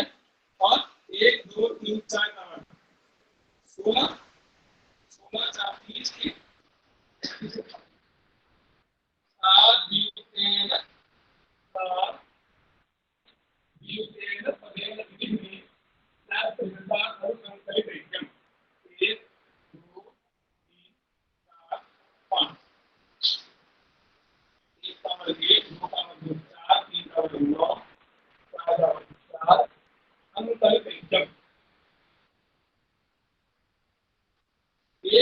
2 का योग 3, 1 और 2 और 3 का योग 3, 1 का योग 1, 1 और 2 का योग 3, 1 2 और 3 का योग 6, 1 2 3 4 का योग 10 और 1 2 3 4 5 का योग 15। सबको जोड़ेंगे 35 है। एक से लेकर 15 में 1 मतलब 1 और 2 का योग 3,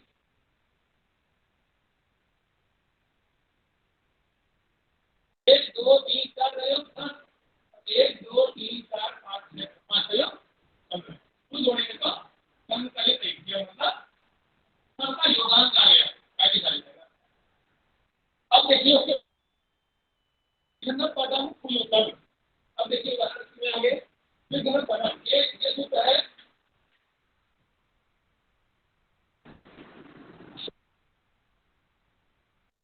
शेषम मध्यस्थी पदम कुल उत्तम।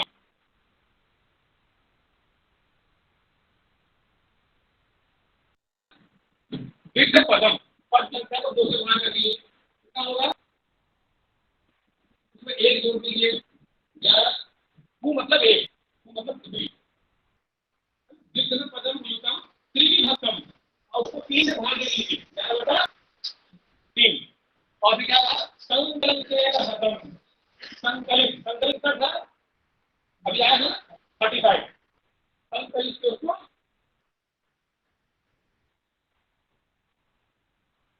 15, संकलित 15, 1 से लेकर के 1 से लेकर 5 की संख्या का योग 1 5 5 प्लस 1 बटा 2 मतलब 30 बटा 2 15 है।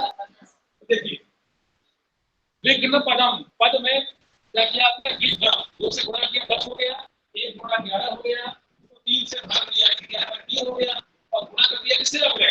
संकलित हतम जितना आपका टोटल ऐड था उससे गुणा कर दिया, कितना हो गया? 3 पर 15 ही हो गया 55।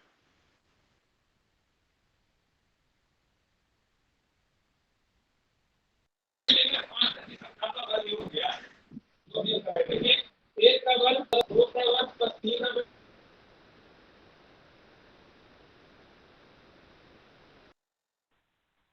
विक्रम पदम उन्नतम त्रिभक्तम संकलित। अच्छा संकलितस्य कृते संकलित कितना था? 15।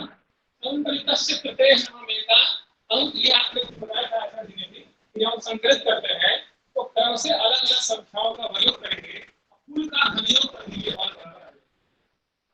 जैसे संकलित संकलितस्य कृते संकलित का था 15, उसका कृति कर लीजिए 225 संकलित और ये एकांक के अंक से वियोग ये 225 है।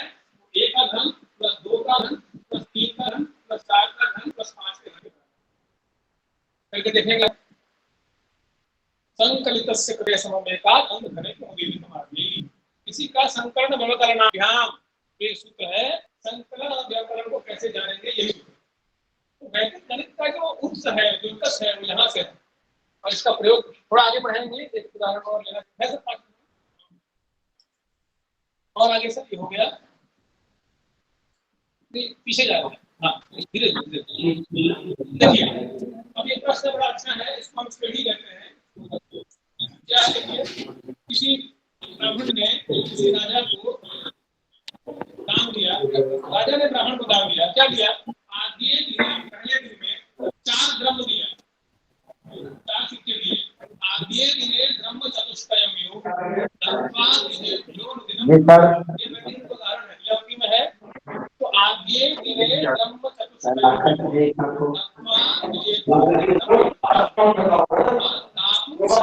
क्या निश्चय किया उसने? पंचचय पक्षी 4 पहले दिन दिया राजा होकर क्या इतना कम दे रहे हैं? राजा ने कहा अवश्य तुमको हम हर दिन बढ़ा के देंगे। कितना बढ़ाएंगे? 5 देंगे।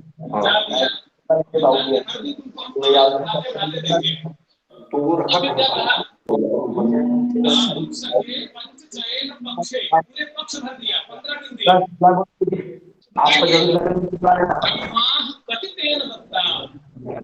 धर्म राजा ने उस ब्राह्मण को दिए। मतलब क्या है, ग्रह की गति बढ़ते बढ़ते या मांग बढ़ते बढ़ते तब तक वो अंतिम चरण में आएगी। और भी आगे जाना अच्छा चाबी अगले साल पंचांग बनाना। अब ये इतना उदाहरण के लिए गणित के दो भाग हैं, एक प्रयुक्त पक्ष है और एक एप्लाइड मेथड, एक मैथमेटिक्स है और एक मैथमेटिक्स है। हाँ, ये प्रयोग क्या है? इसका ये प्रयोग नहीं है। प्रयोग क्या है कि अगले वर्ष जब हम ग्रहण बनाएंगे तो कितनी गति से सूर्य चल रहा है, कितनी गति से चंद्रमा चल रहा है, दोनों कब मिलेंगे। एक की गति बहुत धीमी है, एक की गति बहुत तेज है, ये दोनों कब मिलेंगे। कुछ वैसा ही एक और उदाहरण है इसमें, ये आप को देखेंगे। आपको जैसे एक राजा और शत्रु, जंगल में शत्रु आगे है, राजा पीछे है, तो राजा शत्रु को खदेड़ रहा है। रात में राजा भी रुकता है, शत्रु भी रुकता है। अगले दिन से राजा थोड़ा तेज चलता है, शत्रु उससे भी तेज चलता है। अब वो शत्रु को पकड़ लेगा। शत्रु पकड़ना उद्देश्य नहीं है, उद्देश्य उसका प्रयोग करना है। ऐसे उदाहरण केवल रोचकता के लिए है। लीलावती आप लोग को निवेदन है कि आप पढ़ना चाहें, वैदिक गणित का प्रयोग देखना चाहें तो उसको पढ़ें, बड़े अच्छे अच्छे छंदों में बहुत सुंदर सुंदर।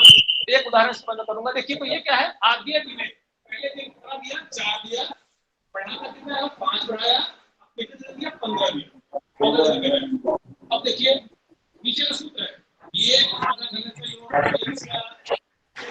कितने हैं 15, ये पदक इसमें से घटा लीजिए, ये एक पदक ना, पदों की संख्या कितनी है 15, इसमें से घटाइए कितना हो गया 14, और ना कर दीजिए किससे, 6 से। 6 मतलब थोड़ा वृद्धि हो रही है, 6 मतलब वृद्धि कितनी हो रही है 5 एक पदक चाहिए कितना हो गया 70। मुख्य युग कितना स्टार्टिंग कहां से था, जोड़ दीजिए कितना हो गया, अरे 20 का दिन था, वो 8वां दिन होगा ना, 15 अब शुरू हुआ और 15वां दिन हुआ, बीच में कौन तिथि आएगी, बीचों बीच अष्टमी होगी। अष्टमी को कितना दिया 74 रुपया। आपको कितने सूत्र दिखा दिए, ये लगाया ना तो साले करेंगे तो अंत के धागा में कितना होगा, मतलब ये कुछ आ जाए तो पढ़े लिखे ना लोग बोले इसका उद्देश्य केवल उसका देखिए मुख्य युग अंत में क्या है, मुख्य मतलब आगे ये कौन सा धर्म हुआ जो सबसे अंतिम दिन राजा ने ब्राह्मण को दिया। इसमें मुख्य मतलब पहले के दल जोड़ दी गई, कितना होगा 74 घंटा दल मतलब आधा दल कितना हो गया 39। 39 जो है वो मध्य घनम कैसी जो है अनलीट करने की अपना टोटल कितना दिया, तो पद संग बोलिए कितने पद है 15 पद है कितना है, इसको गुणा कर दीजिए, जो लब्धि आएगी वो सर्वधनम जितना दिया हुआ है 15 दिन में जितना दिया हुआ है। ये बहुत अच्छा उदाहरण है। सबसे अच्छी बात यह है इसका प्रयोग बहुत बड़े स्तर पर होता है और ये श्रेणी व्यवहार में अच्छी ग्रहों की घटना के आधार पर तब वो कहां कितना अब एक उदाहरण देंगे। तो आधुनिक गणित में हम केवल बीजगणित से निकाल सकते हैं या केवल अंकगणित निकाल सकते हैं, लेकिन हमारे यहाँ जो विधि है हम दोनों प्रकार की गणित का प्रयोग कर सकते हैं। एक ही प्रकार के उदाहरण को अंकगणित से, हम बीजगणित से, हम रेखा विधि से, हम ज्यामिति से निकाल सकते हैं। दसवीं में पढ़ते तो वो ग्राफ दिखाया जाता है और दिखाया कि ये इस एक्सिस पर है, इस एक्सिस पर है, ऐसे पढ़िए और वो इस एक्सिस के सामने आएगा उसका आंसर गणित है तो रेखात्मक है। अब उदाहरण हम लेंगे बहुत अंतिम, और ये जो है ये खंड खंड पढ़ाएंगे आगे देखिए ये उदाहरण बड़ा अच्छा है और प्रायः आपको मैं आज से बताऊं कि गणित की परीक्षा होती है बीज गणित या लीलावती के सबसे प्रसिद्ध उदाहरणों में ये है और ये साक्षात्कार गणित की परंपरा है हमारे भारत में, इतने अच्छे गणित को भी हम लोग ले जाते हैं। आश्चर्य की बात यह है कि अर्थमेटिक्स जो है दोनों से इस प्रश्न का समाधान नहीं कर एक ही प्रश्न को और एक ही उदाहरण दे रहा हूं कई ऐसे प्रश्न हैं जिसका समाधान हम अनेक विधि से कर सकते हैं। क्या देखिए अपने पांड्या को जो मैंने बोला वो याद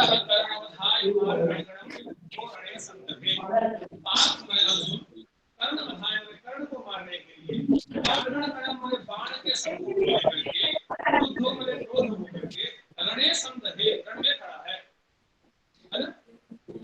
खंड खंड दोनों करेंगे सब हम पश्चात में जितने बाण को लेकर खड़ा है उसके आगे से उसने दीवार निकाल करके अक्षर गणम बाण से निकाल करके क्या किया उसने पुलिस चतुर्थिन हया उत्तम का जो मूल कर दिया जितने बाण है उसके मूल से उसने चतुर्थिन चार उसके मूल के चतुर्भुज से हाई मतलब घोड़ों को मार दिया जितने उसके पास बाण है उस बाण के चतुर्भुज से उसने क्या किया हया अपने घोड़ों को मार दिया ठीक है आधे को निकाल दिया आधे को पहले निकाल दिया युद्ध के लिए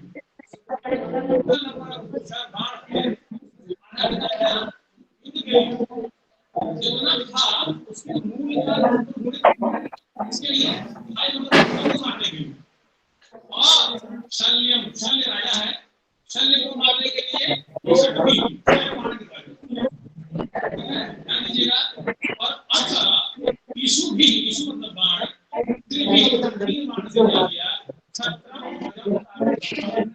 को करने के ध्वज को पत्ता के वंश को क्या किया खंडित कर दिया इसलिएगा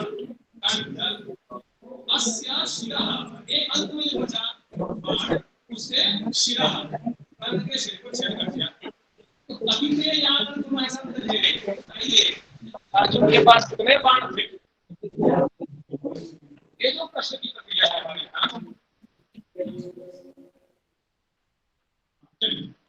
तो अब इसमें देखिए दोनों प्रकार से हम कर सकते हैं ये जो क्वाड्रेटिक इक्वेशन है आजकल का उसके द्वारा इसको निकाला जाता है इसमें सिद्धराचार्य का सूत्र है और खंड खंडाभ्याम सूत्र का हम प्रयोग करते हैं पार्थः कर्ण देखिए बाणों की संख्या हम मान लेते हैं एक पहले हम अव्यक्त से करते हैं आसान है समझने में आपको समझ आ जाएगा पार्थः कर्ण आधार बाणों की संख्या हम वर्ग में मानते हैं या वर्ग बाण की संख्या जो एक विघात समीकरण की विधि है उसके अनुसार बाण की संख्या कल्पित करते हैं और उसके बाद तस्यार्धेन निवार्य सही है ना तस्यार्धेन निवार्य इसी बाण में से इसका आधा को निकाल देता है ठीक है इसी बाण में से इसका आधा निकाल दे रहा है फिर क्या कर रहा है मूलैः चतुर्भिः हया है ना मूलैः चतुर्भिः हया और क्या कर रहा है मूल मतलब य का वर्ग है तो मूल करेंगे तो य बचेगा मूलैः चतुर्भिः मतलब 4 य ये तो है मतलब इसमें ये निकाल दिया ये जोड़ लीजिए आप कुल आपको यह निकालना है कुल बाणों की संख्या जाननी है आपको और बाण कितने हैं जितना बाण है उसमें से उसने इतना निकाला और कुल कितने बाण है के लिए 6 है शल्य के लिए और 3 है छत्र ध्वज कार्मुक के लिए और 1 है सिर के लिए 10 बाण है ना ये 10 बाण आप जोड़ देंगे आपको कैसे बनेगी गणितीय प्रक्रिया य का वर्ग आपके पास है ठीक है और इसी में से कुल बाणों की संख्या आपको य का ही वर्ग निकालना भी आपको य का ही वर्ग है बाणों की संख्या निकालनी है किसके बराबर है ये क्रम से संख्या का योग करेंगे देखिए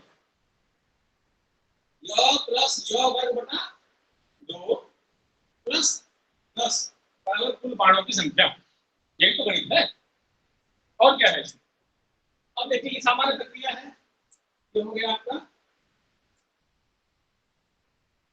2 या 1 ठीक है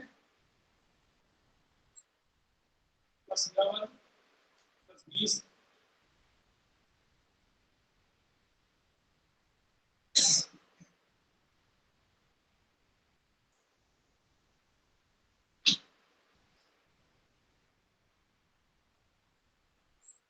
वर्ग माइनस 8 बराबर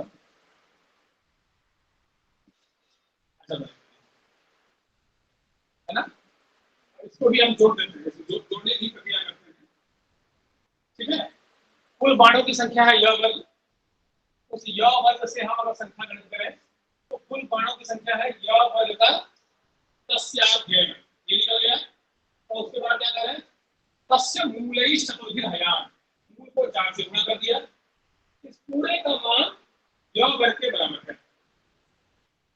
तो अब इसमें पूरी प्रक्रिया करेंगे स्प्लिट करके, तो हो जाएगा 3 य वर्ग माइनस 8 य बराबर 2 य। ठीक है, अब उसके बाद 3 य वर्ग माइनस 2 य वर्ग बराबर 8 य, यहाँ तक। ठीक है, अच्छा 10, अब 10 साथ में चल रहा है, 10 के साथ योग कर रहे हैं इसको। अब आप देखिए 3 य वर्ग माइनस 2 य प्लस 10, ये आपके पास विभाज्य समीकरण का रूप बन गया है ना।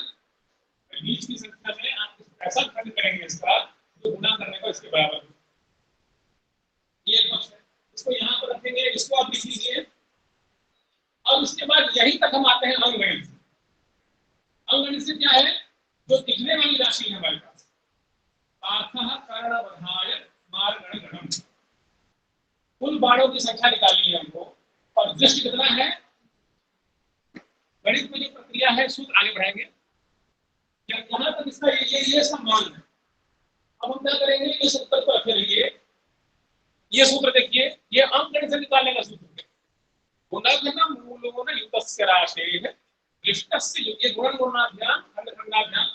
क्या है देखिए, पूरे प्रश्न में जो पार्थः कर्णवधाय प्रश्न है, उस प्रश्न में पार्थः कर्णवधाय मार्गणगणम् उद्धोरणे संदर्भे तस्याभेद निवार्य दृश्य कितना है, कुल कितने बाण दिख रहे हैं हमको, 10 बाण।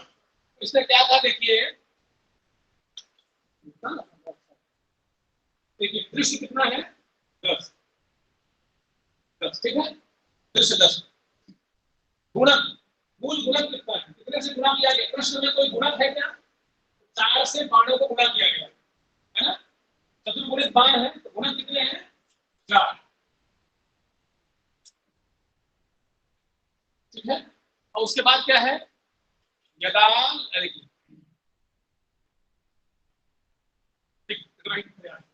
दृश्य है 10, गुणक इसको नीचे दृश्य है 10 और गुणक है 4।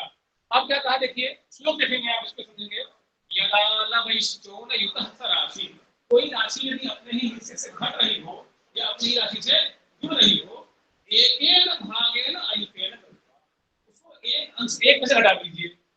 दृश्य आपका कितना है, 1 10 है, गुणक कितना है 4 है, और भाग कितना हुआ है प्रश्न में, पार्थः कर्णवधाय मार्गणगणम् तस्याभेन, है ना। भाग कितना हुआ है, 1/2। भाग कितना हुआ है, 2 भाग बराबर। देखिए इस प्रश्न को अंकगणित से साधन करने की कोई विधि आधुनिक गणित में नहीं है, वो तो क्वाड्रेटिक करेंगे, फैक्टराइजेशन करेंगे, निकल जाएगा।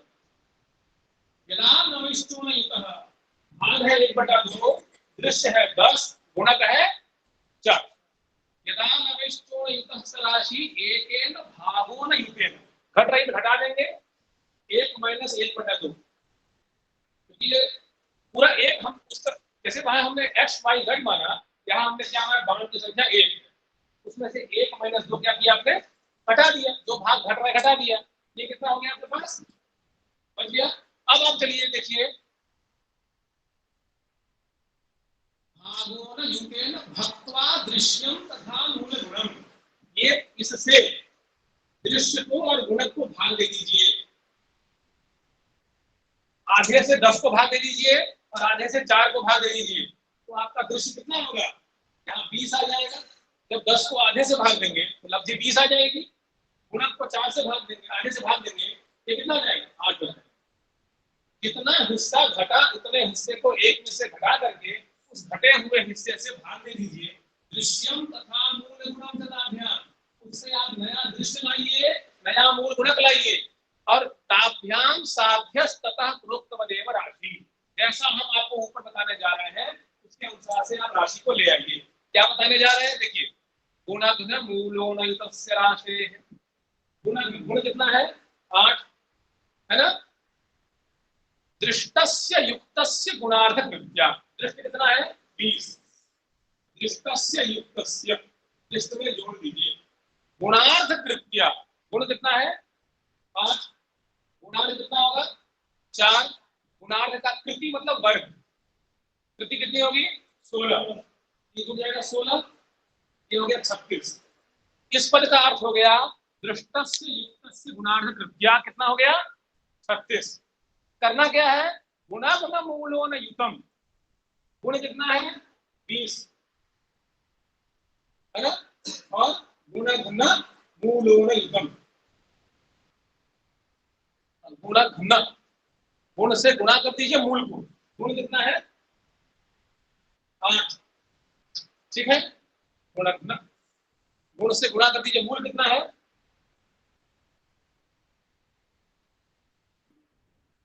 मूल गुण है 4, ठीक है ना, गुणा गुण मूल उदस्य राशि है, ठीक है, गुणा गुण मूलोन युतस्य, ठीक है, गुण को गुणा कर दीजिए मूल राशि से, गुण है हमारा 4 8, और गुणक को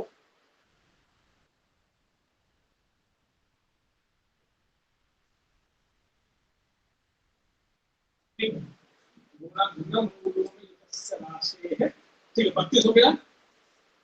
गुण को गुणा कर दीजिए किससे, मूल राशि से, गुण कितना है 8, ये 8 आया है, उसको भूल जाइए, जब भक्त्वा की प्रक्रिया हम कर लिए, अब हम किसका प्रयोग कर रहे हैं, इस मूल का और इस गुणक का, ये कितना हो गया, गुणा गुना मूल कितना हो गया 8 का वर्ग कितना हो गया 64 हो गया, और युतस्य राशि, राशि को जोड़ दीजिए, देखिए गुणा गुना मूलोन, गुण को गुणा कर दीजिए, किससे गुणा करिए, तो दृष्टस्य युक्तस्य गुणार्थ कृत्या, दृष्ट है 20, उससे युक्त किया गुणार्थ 16, उसका हो गया 36, और गुणा गुना मूलोन युतः, गुणा गुना मूल कितना हुआ 8 गुणे 8 64, इन दोनों को जोड़ दीजिए, युतस्य राशि, युक्त कर कितना हो गया 100, फिर क्या करना है मूलम, मूल कर दीजिए, मूल करें कितना होगा 10 हो गया, ये एक उत्तर। अब गुणार्थ है युतम विहीनम, जितने चाहे उतने प्रश्न निकाल सकते हैं आप, ये आपकी 10 संख्या आ गई। अब ये वर्गीकृतम, देखिए अंत में लिखा है वर्गीकृतम प्रश्तु अभिष्ट राशि ही, अगर 10 का आप वर्ग कर देंगे, वर्ग करेंगे तो क्या होगा 100, ये आपके पास प्रश्न माने प्रश्ता की राशि है, जो प्रश्न में पूछा गया प्रश्न है कि अर्जुन के पास कितने बाण थे, उसकी राशि है 100, और वर्गीकृतम कितने भी उत्तर ला सकते हैं, 100 से ही ये समीकरण सही बैठेगा वो नहीं है, यही तो लीला है इसकी, बहुत लीलावती इसलिए है, एक यही प्रश्न की लीला मतलब क्या, अनेकों रूप दिखाई दे वही लीला है। तो भाई देखिए वर्गीकृतम प्रश्न, अब देखिए उदाहरण देखिए 100 बाण है, आधे उसने निकाल लिए 50 बचे, ठीक है, 100 का वर्गमूल कितना हुआ 10, उसको चतुर्गुणित कर दिया, 40 से उसने युद्ध किया, ठीक है, 6 से उसने क्या किया शल्य को मारा, 96, 1 से उसने सिर काटा, और 3 से उसने छत्रम भजा कार्मुकम, ये उदाहरण। तो अब चूंकि ये लीलावती क्या है, ये सब ग्रंथ, समस्या क्या है मित्रों की 12वीं के स्तर के ये ग्रंथ है, और हम लोग चाहते क्या है कि हम उच्च शिक्षा में परिवर्तन कर दें, गणित को पढ़ाएं, तो 12वीं तक के हमारे जो पाठ्यक्रम है उसमें कहीं कहीं इन विषयों का निवेश नहीं है, हम लोगों को भी पढ़ाते पढ़ाते इसीलिए इसमें स्खलन होता है, क्योंकि लीलावती बीजगणित या वैदिक गणित के जो कंसेप्ट हैं वो हम लोग अध्ययन में निरंतर नहीं, आपने सुनाया तो हमने देखा, फिर पढ़ा देखा समझा, ये चीजें हमारे दैनिक अभ्यास में नहीं है, इसीलिए ये जो आप लीलावती हो, चाहे बीज गणित हो, चाहे कोई भी गणित की, वैदिक गणित तो स्वामी भारती तीर्थ के प्रयास से हमें प्राप्त हो गया एक चेतना, तो 16 सूत्र तो बहुत सामान्य सूत्र है, लेकिन जो गणित का विराट स्वरूप है और इसके कई पक्ष हैं, कई उदाहरण इसमें हैं, लेकिन एक कक्षा की और पचाने की भी सीमा है ना, आप इतना पचा लीजिए, ये ऐसे अनेक उदाहरण हैं, और इतने सूत्र सामान्य है इसके कि संस्कृत नहीं जानने वाले भी, ये भी नहीं कि ये पूरा एक अलग भाषा में लिखा गया है, ऐसा बहुत सरल भाषा में लिखा गया है। लीलावती, बीजगणित, भारतीय गणित, वैदिक गणित की अंग्रेजी, संस्कृत, हिंदी तीनों में टीकाएं उपलब्ध हैं। आप अपनी सुविधा से कोई भी लेकर के पढ़ सकते, थोड़ा आगे बढ़ा देंगे कुछ ऐसे। तो ये कुछ उदाहरण के पक्ष है। अब देखिए भास्कराचार्य ने, देखिए कहूंगा भास्कराचार्य ने ये बताया है पृथ्वी की पूरी परिधि का मान अपनी पद्धति से। आप देखिए ये जो होता है ना वृत्त में जो जैसे वृत्त है, एक ऐसा स्थान आएगा तो वृत्त का ये जो कर्व करने से ना वृत्त की जो परिधि का भाग है और वृत्त के दंड, अच्छा हम लोग पृथ्वी को गोलाकार नहीं देखते, नहीं देखते हैं। आखिर है तो वो गोलाकार, क्यों नहीं देखते हैं? इसका सामान्य उत्तर है कि बहुत बड़ी है, हम लोग की दृष्टि बहुत कम है। तो आखिर एक सीमा है गोल की जहां पर वृत्त और रेखा में कोई भेद नहीं होता। व्यक्ति के दृष्टि का एक सामर्थ्य है, उसको हमारे यहाँ गणित में हम ज्या कहते हैं या कॉर्ड कहते हैं। जब वृत्त की गणितीय प्रक्रिया को हम रेखाओं में बांधते हैं तो वो कितने दूरी पर होती है और कब तक वो रेखाएं बराबर होती है, वो सारा मान इसमें लिखा है। देखिए मक्खी पर है ना, अब जो सूचकांक हमने पढ़ा था ना आर्यभट्ट की पद्धति क्या है, क से लेकर म तक वो 25 लेते हैं, वो गणनांक है। म पद से आचार्य आर्यभट्ट लेते हैं 25, ध्यान दीजिएगा। और ख है ना, ख से 2 लेंगे, ख से 2 लेंगे, दो पद्धति है, ख से 2 लेंगे तो 225 हो गया। अथवा तो पहली जो परिधि है वो 225 कला है, अर्थात 225 कला, 225 कला मीन्स 3 डिग्री 45 कला, ठीक है। गणित का मान है 360 डिग्री से अगर 3 को भाग देंगे आप तो लगभग आएगा मान आपका 100 के आसपास आएगा, ठीक है। कोई भी व्यक्ति किसी भी वृत्त के टुकड़े को 100 भाग कर दीजिए आप, लगभग तो वो वृत्त का टुकड़ा था या वो चौकोर का टुकड़ा था, आप ये अंतर नहीं कर पाएंगे। आपको वृत्तस्य षण्णवत्यंशः दंडवत् परिदृश्यते, वृत्त का 96वां हिस्सा एकदम वृत्त और रेखा समान हो जाती है। इसीलिए और देखिए हमारे यहाँ वैदिक में ना पूरे प्रक्रिया में शरीर को 96 अंगुल का माना गया है। ये शरीर पूरा तो हमारे ऋषियों ने योग बल से वो जो 96 अंगुल की परिकल्पना है, बीच का स्थान केंद्र है, नाभि है, 48 अंगुल ऊपर है, 48 नीचे है, ये सभी ज्ञान के माध्यम से पढ़ेंगे। थोड़ा आगे पढ़ाई शुरू कर देते हैं। ये वैदिक गणना है, इस गणना में हम लोग इसका प्रयोग करते हैं। देखिए हम लोग पृथ्वी को 2-3 चीजें हैं वैदिक गणित में। हम लोग पृथ्वी को गोलाकार मानते हैं, इस मान में कोई अंतर नहीं है। और ग्रहों के भ्रमण को भी गोलाकार मानते हैं, ठीक है। हमारे कुछ ऐसे सिद्धांत हैं जो प्रत्यक्षता के विरुद्ध हैं, फिर भी उनकी वैदिकता है इसलिए वो सिद्ध है। जैसे हम किसी भी ग्रह को देखते हैं गोलाकार में घूम रहा है, आज तक हम लोग पृथ्वी को भारतीय वैदिक गणित के अनुसार पृथ्वी को स्थिर ही मानते हैं और मानने में कोई दोष नहीं, क्योंकि आप अगर ट्रेन में चल रहे हो तो जिस स्थान पर आप चल रहे हैं वहां आपको गणना करनी है। किसी एक स्थान को स्थिर मान करके दूसरे स्थान को चल मानेंगे, इसकी गति का आरोपण उसमें करेंगे तो गणित में कोई अंतर, तो हमारे गणितीय मानों में कोई अंतर नहीं आता, हमारे वैदिक सिद्धांत रक्षित होते हैं। यही हमारे वैदिक गणित की सार्थकता है। वैदिक गणित की सार्थकता क्या है? हमारे जो वैदिक मान है उन वैदिक मानों से सिद्ध किए गए सभी सिद्धांत। अगर हम गणित की प्रक्रिया करते हैं तो वो देखेंगे आप, हम भी ये मानते हैं कि हमारा सूर्य पृथ्वी के चारों ओर नहीं घूमता है। अगर हम सूर्य को भ्रमणशील मानते हैं तो कभी कभी सूर्य पृथ्वी से दूर जाता है, निकट आता है, तभी तो सर्दियां और गर्मियां होती है। हमारा मानना भी हमारी जगह है, लेकिन हमारी गणितीय प्रक्रिया अगर गणित के भी काम आ रही है और हमारे वैदिक सिद्धांत भी सुरक्षित हो रहे हैं तो एक पंथ से दो कार्य हो रहे हैं। तो वैदिक गणित का प्रयोजन इसी में है कि हमारे गणित के सभी मान है ना, हम आधुनिक गणित का जो भी प्रयोग करते हैं उससे गणित तो हम करते हैं लेकिन उनको फल देने का सामर्थ्य नहीं है। हमारा जो भारतीय सनातन क्रम है वो वैदिक गणित के बाद केवल गणित करने का उद्देश्य नहीं हमारा। हमारे धर्मशास्त्र, हमारे पर्व, हमारे तिथि काल गणना, ये परस्पर एक दूसरे बने।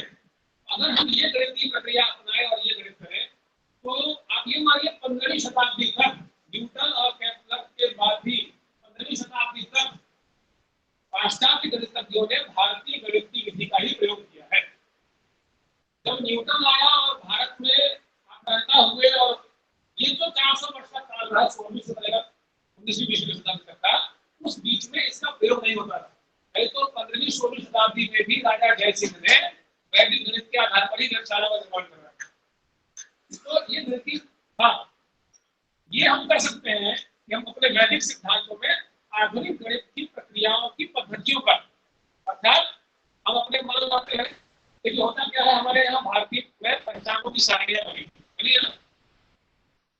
अब हम क्या करते हैं, सारणी प्रयोग करते हैं अपनी पंचांग वाली, और गणित प्रयोग करते हैं आधुनिक वाली। तो आधुनिक गणित में वो सारणियां मेल नहीं खाती, थोड़ा थोड़ा अंतर आता है। तो हम लोग कहते हैं हमारे सिद्धांत सब क्या हो गए, स्थूल हो गए।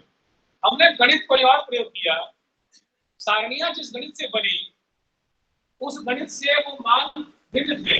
तो दशमलव के बाद के जो मान हमारे यहाँ आचार्य में पढ़े वही आपके यहाँ पढ़े गए होंगे, तब तो मान होंगे। तो हमारे भारतीय गणित के जो मापक हैं उनको यदि हमें जानना है तो यही सब प्रक्रियाएं, और ये प्रक्रियाएं गणित की पुस्तकों में उपलब्ध है। केवल हम लोग 12वीं स्तर तक, अभी सरकार ने भी योजनाएं बनाई है कि आप एनईटी में, और लेकिन 12वीं स्तर तक नहीं कोई योजना बने तब भी आप लीला की गणित को लेकर पढ़ें। अगर कोई समस्या हो तो आप संकलित करें, आपको उस ग्रंथ की अच्छी अच्छी टीकाएं मिल रही है। और आप किसी एक विषय के विशेषज्ञ हैं तो अन्य विषय भी स्वयं भी गति आपकी हो जाएगी। बस इतना ही कहकर मैं विराम लूंगा। आपकी जिज्ञासा आपको बताएं, और मैं आचार्य जी का यादव जी का स्वागत करता हूँ। आपका व्याख्यान हमने सुना है अपने व्याख्यान माला में भी। तो इतना ही मेरा तथ्य है, बाकी जो इसके प्रयोग पक्ष है उसको लेकर आगे चर्चा होगी। पूरे विश्वविद्यालय परिवार को महादेव को धन्यवाद।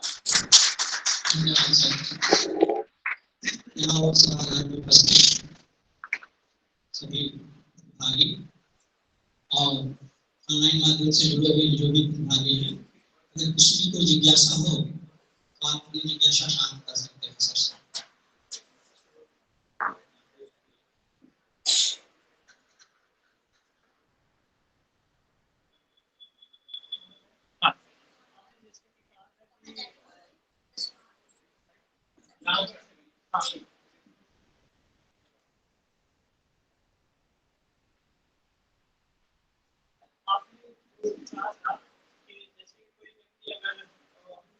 निकल के लंका की तरफ जाता है तो 15 मिनट के अंदर पता चलता है कि वो कौन सी तरफ रहेगा। ऐसे ही ग्रहों का भी है हमारी राशि में। तो मेरा कहना ये है, आपने कहा तो हम तो ऐसे ही वैसे करते जैसे आप हैं, तो क्या ये हो सकता है कि जब हम वर्षों का मापन करते हैं ग्रहों को लेकर तो उनमें भी अंतराल हो सकता है, हम क्या नहीं जानते? बिल्कुल होगा। इसीलिए हमारे यहाँ ग्रहों को स्पष्ट करने के एक पहले मध्यम ग्रह लाते हैं, मीन पोजीशन को रखते हैं मध्यम ग्रह, और उसके बाद उसमें कई प्रकार के संस्कार करके स्पष्ट ग्रह बनाते हैं। ये जो आपने कहा वो होता है। और जैसे आकर्षण सिद्धांत है ना, कोई ग्रह पूर्व की ओर जा, जैसे आप गंगा की ओर बैठे हैं, आपको बदुलिया से लंका की ओर 80 की ओर जाना है और हवा का प्रवाह उसी ओर है। हो सकता है कि आप अपनी नाव की सामान्य गति से बहुत तेज गति से पहुंच जाए 80।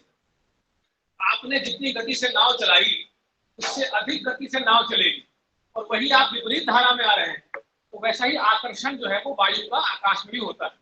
इसके कारण ग्रहों में कई संस्कार, नाम आपने सुना होगा, देशांतर, रेखांतर, बीज, ये संस्कार होते हैं, और उन संस्कारों का प्रयोग इस तरह से होता है।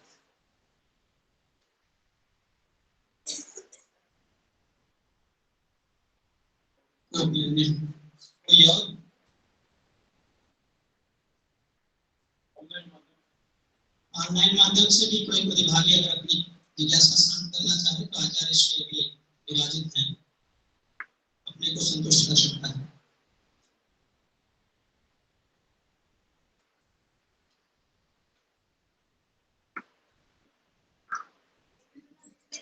सभी संतुष्ट है, हमें लग रहा है। आज जो अभूतपूर्व व्याख्यान हुआ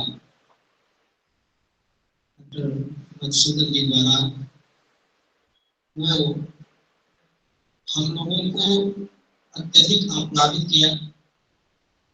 आपने अष्टभुतियों के माध्यम से, स्वस्तिक के चिन्ह के माध्यम से, वैदिक गणित का नाथ, खगोल विज्ञान, वेदांग ज्योतिष, पुराण, सूर्यसूत्र इत्यादि हमारे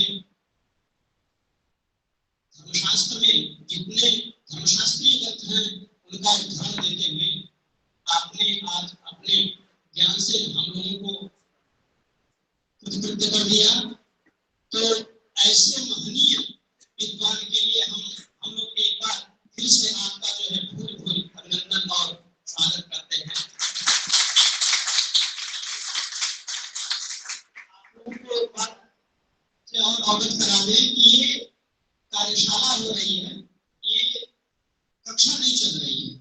तो हमें ये समझ में आता है कि अभी आप लोगों की सारी जिज्ञासाएं यही नहीं शांत हो सकती है। सर्टिफिकेट कोर्स प्रारंभ किए पूर्व जो है प्रस्तावना के रूप में कार्यशाला प्रारंभ चलायमान है। तो जब कोर्स प्रारंभ हो जाएगा तो उसमें ऐसे ही अद्वितीय विद्वानों का जो है दर्शन हम लोग को होता रहेगा। इनके माध्यम से हम लोग जो है अपने को लाभान्वित करते रहेंगे। तो ये ना समझे कि ये बहुत अल्पीय समय में और बहुत कुछ हम लोग जानना चाहते थे, हम लोगों को जो है बोध नहीं हो सका, ऐसा नहीं। भविष्य में सारी जिज्ञासाएं जो है शांत हो जाएगी कोर्स के माध्यम से। दूसरी बात हम ये कहेंगे कि आपके आज व्याख्यान से हम ये जानना चाहते हैं, हम तो व्याकरण के छात्र रहे हैं, तो भर्तृहरि की एक पंक्ति है, पश्चात् रूपाणी निषिद्ध सुतरा विकल्पजाः एकत्विनां द्वैतिनां च प्रबाधा बहुधा मता। अपने लक्ष्य का वेदन करने के लिए तत्त विद्वान, तत्त धनुर्धर, जो भी छात्र कुछ भी ले लीजिए, किसी विषय को ले लीजिए, अपने लक्ष्य को साधने के लिए किसी भी विधा को प्राप्त करने के लिए अलग अलग मार्ग बनाते हैं। तो जो हमारा वैदिक गणित कार्यशाला है, इसको आज हम लोग ज्योतिष के माध्यम से जाने। अभी तक जो व्याख्यान हुए पुराण के माध्यम से व्याख्या को हम लोगों के सामने प्रस्तुत किया, हमारे लक्ष्य का भेदन हमने तत्व विषय के माध्यम से किया। आज आचार्य श्री ने अपने ज्योतिष शास्त्र के माध्यम से, जो कि कहा जाता है ज्योतिषाम मेहनत चक्षु, विशेष वेदांगों में जो विशेष वो हमारा वेदांग है, वेदांग का अर्थ आप लोग जानते ही हैं, वेदस्य अंगो नाम ग्रंथ। तो वेद के जितने भी विषय हैं उनको यथार्थ करने के लिए, उनको समझने के लिए तत्व विधाएं हैं। आज उन्हीं विधा में जो मुख्यतम विधा है, उस विधा से हम लोग वैदिक गणित को हम लोगों ने जाना। ऐसे परंपरागत और हमको लगन से रामदैव के पर्यंत ज्योतिष शास्त्र के विद्वानों का नाम हमने श्रवण किया है। तो अगर आपको उसी परिपाटी में रामदैव की दूसरी मूर्ति माने तो कहीं संकोच नहीं है आपके लिए। तो ऐसे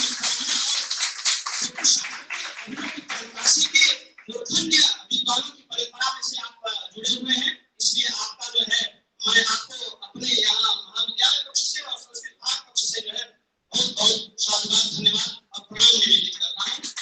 इसी क्रम में आपके स्वागतार्थ अभी हमारे विभाग के अध्यक्ष जी किसी कार्यक्रम में व्यस्त थे, अभी आपका आगमन हुआ है, तो आपके स्वागतार्थ सम्मानार्थ जो है स्मृति चिन्ह प्रदान करके और अंगवस्त्र देकर मैं अपने विभाग के प्रोफेसर मिश्रा जी एवं वरिष्ठ आचार्य प्रोफेसर पूनम जी से निवेदन करता हूँ कि आपको स्मृति चिन्ह और अंगवस्त्र देकर आपका जो है सम्मान करें।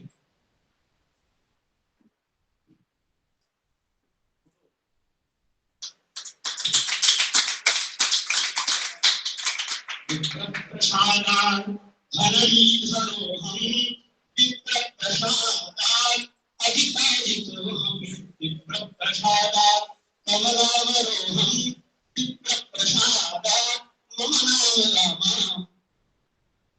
भगवान विप्र के ही प्रसाद से इस संसार में सब कुछ संभव है।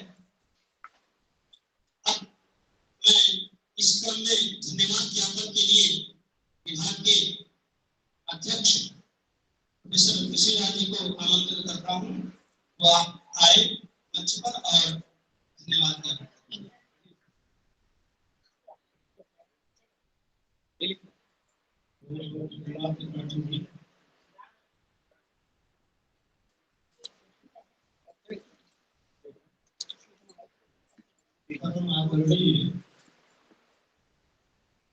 मधुसूदन मिश्र जी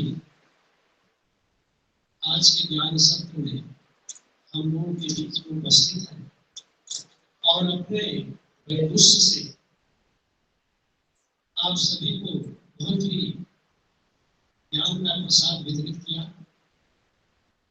जितने भी प्रतिभागी गण सुन रहे होंगे आपके वैदुष्य की चर्चा सर मैं बराबर सुनता रहता हूँ। आज सौभाग्य है कि आपका दर्शन हुआ है और वैदिक गणित से संबंधित हमारे महाविद्यालय के सभी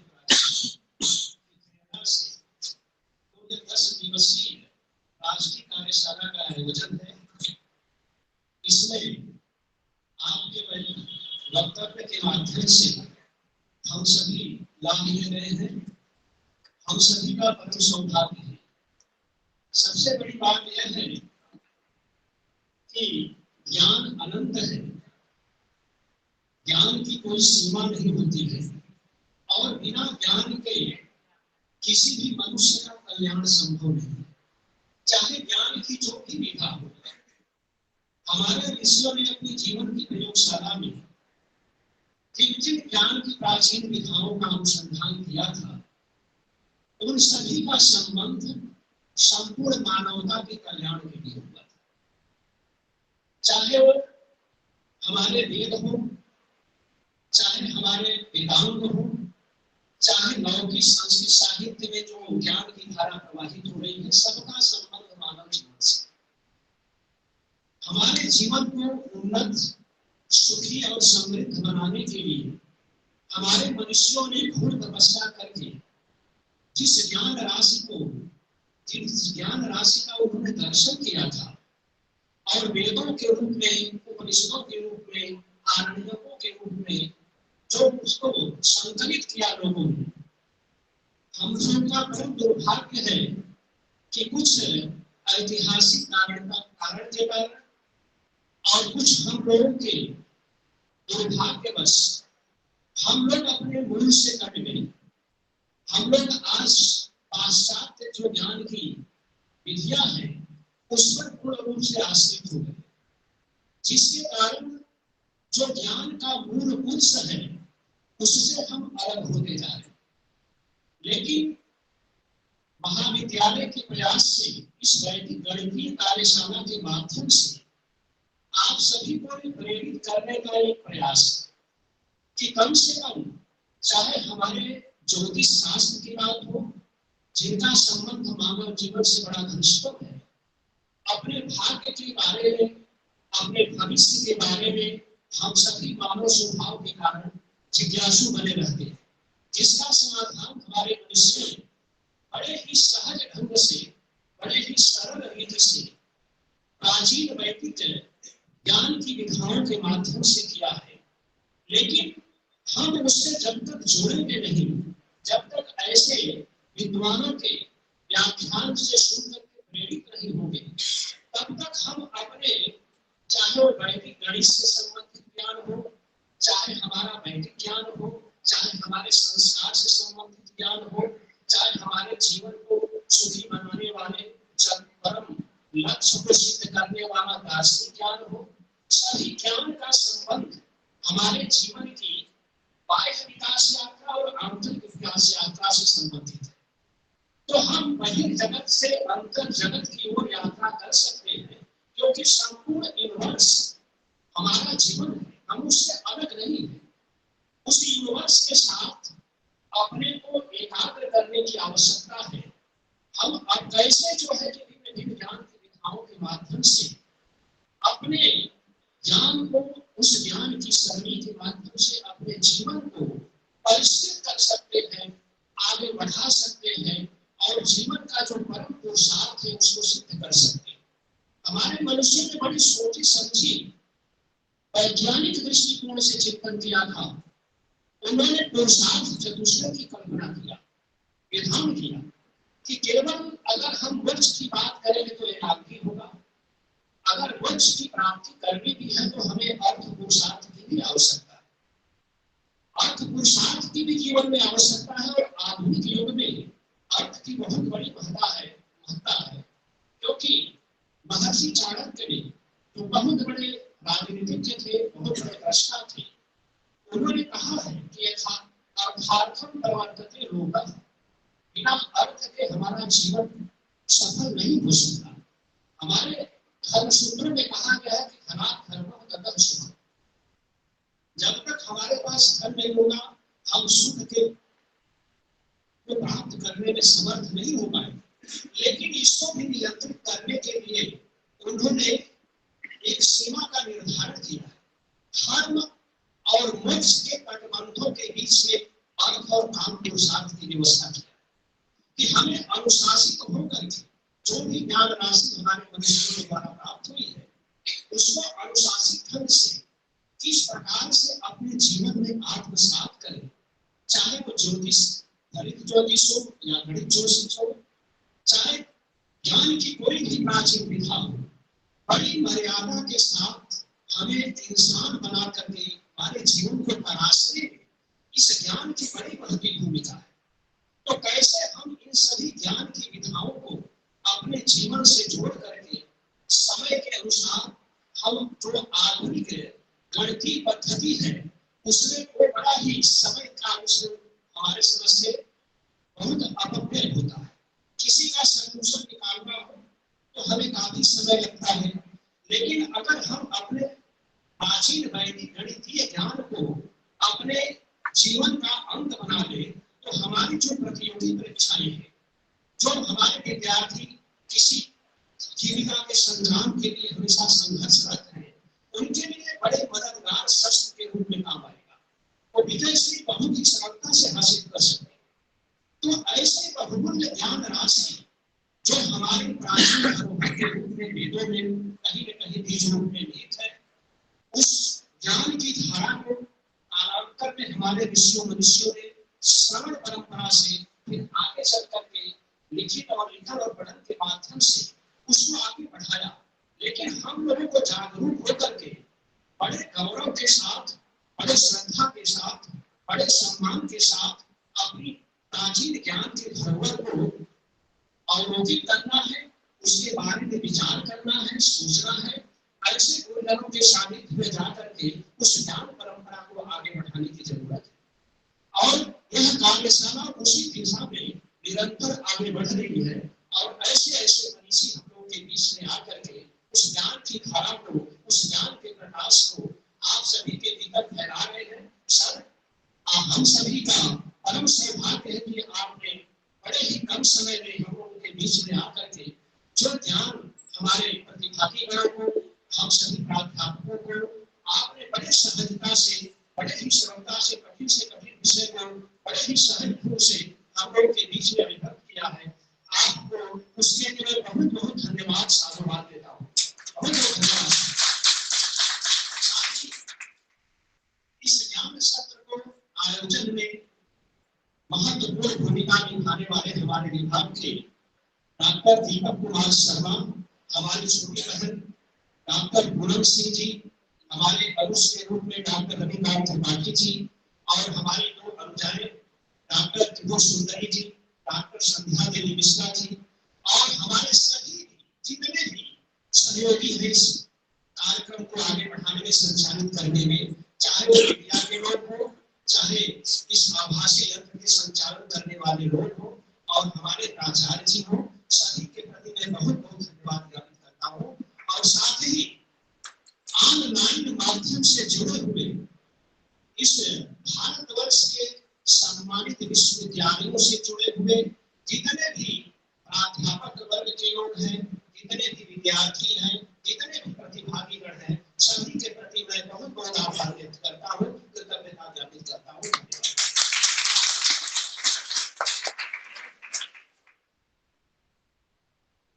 धन्यवाद।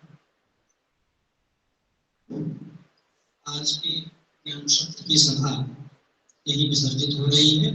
आप लोगों को एक अत्यंत महत्वपूर्ण सूचना देना है कि कल की जो कार्यशाला की वक्ता है वो ऑनलाइन माध्यम से जुड़ेंगे।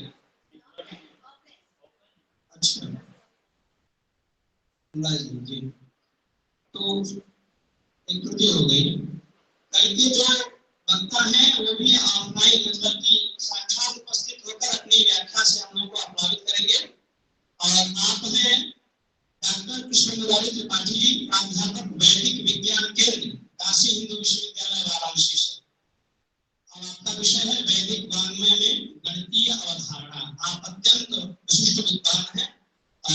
आगे जब गंगा का स्नान करने के लिए आप लोग अवश्य यहाँ जो है सभागार में निश्चित रूप से उपस्थित हो और सभी आप अपने डोला भांगल करें।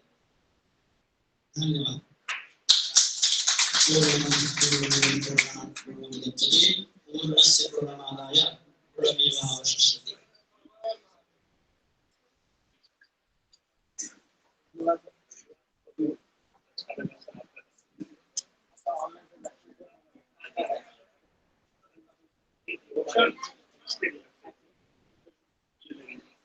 मोबाइल किसकी है?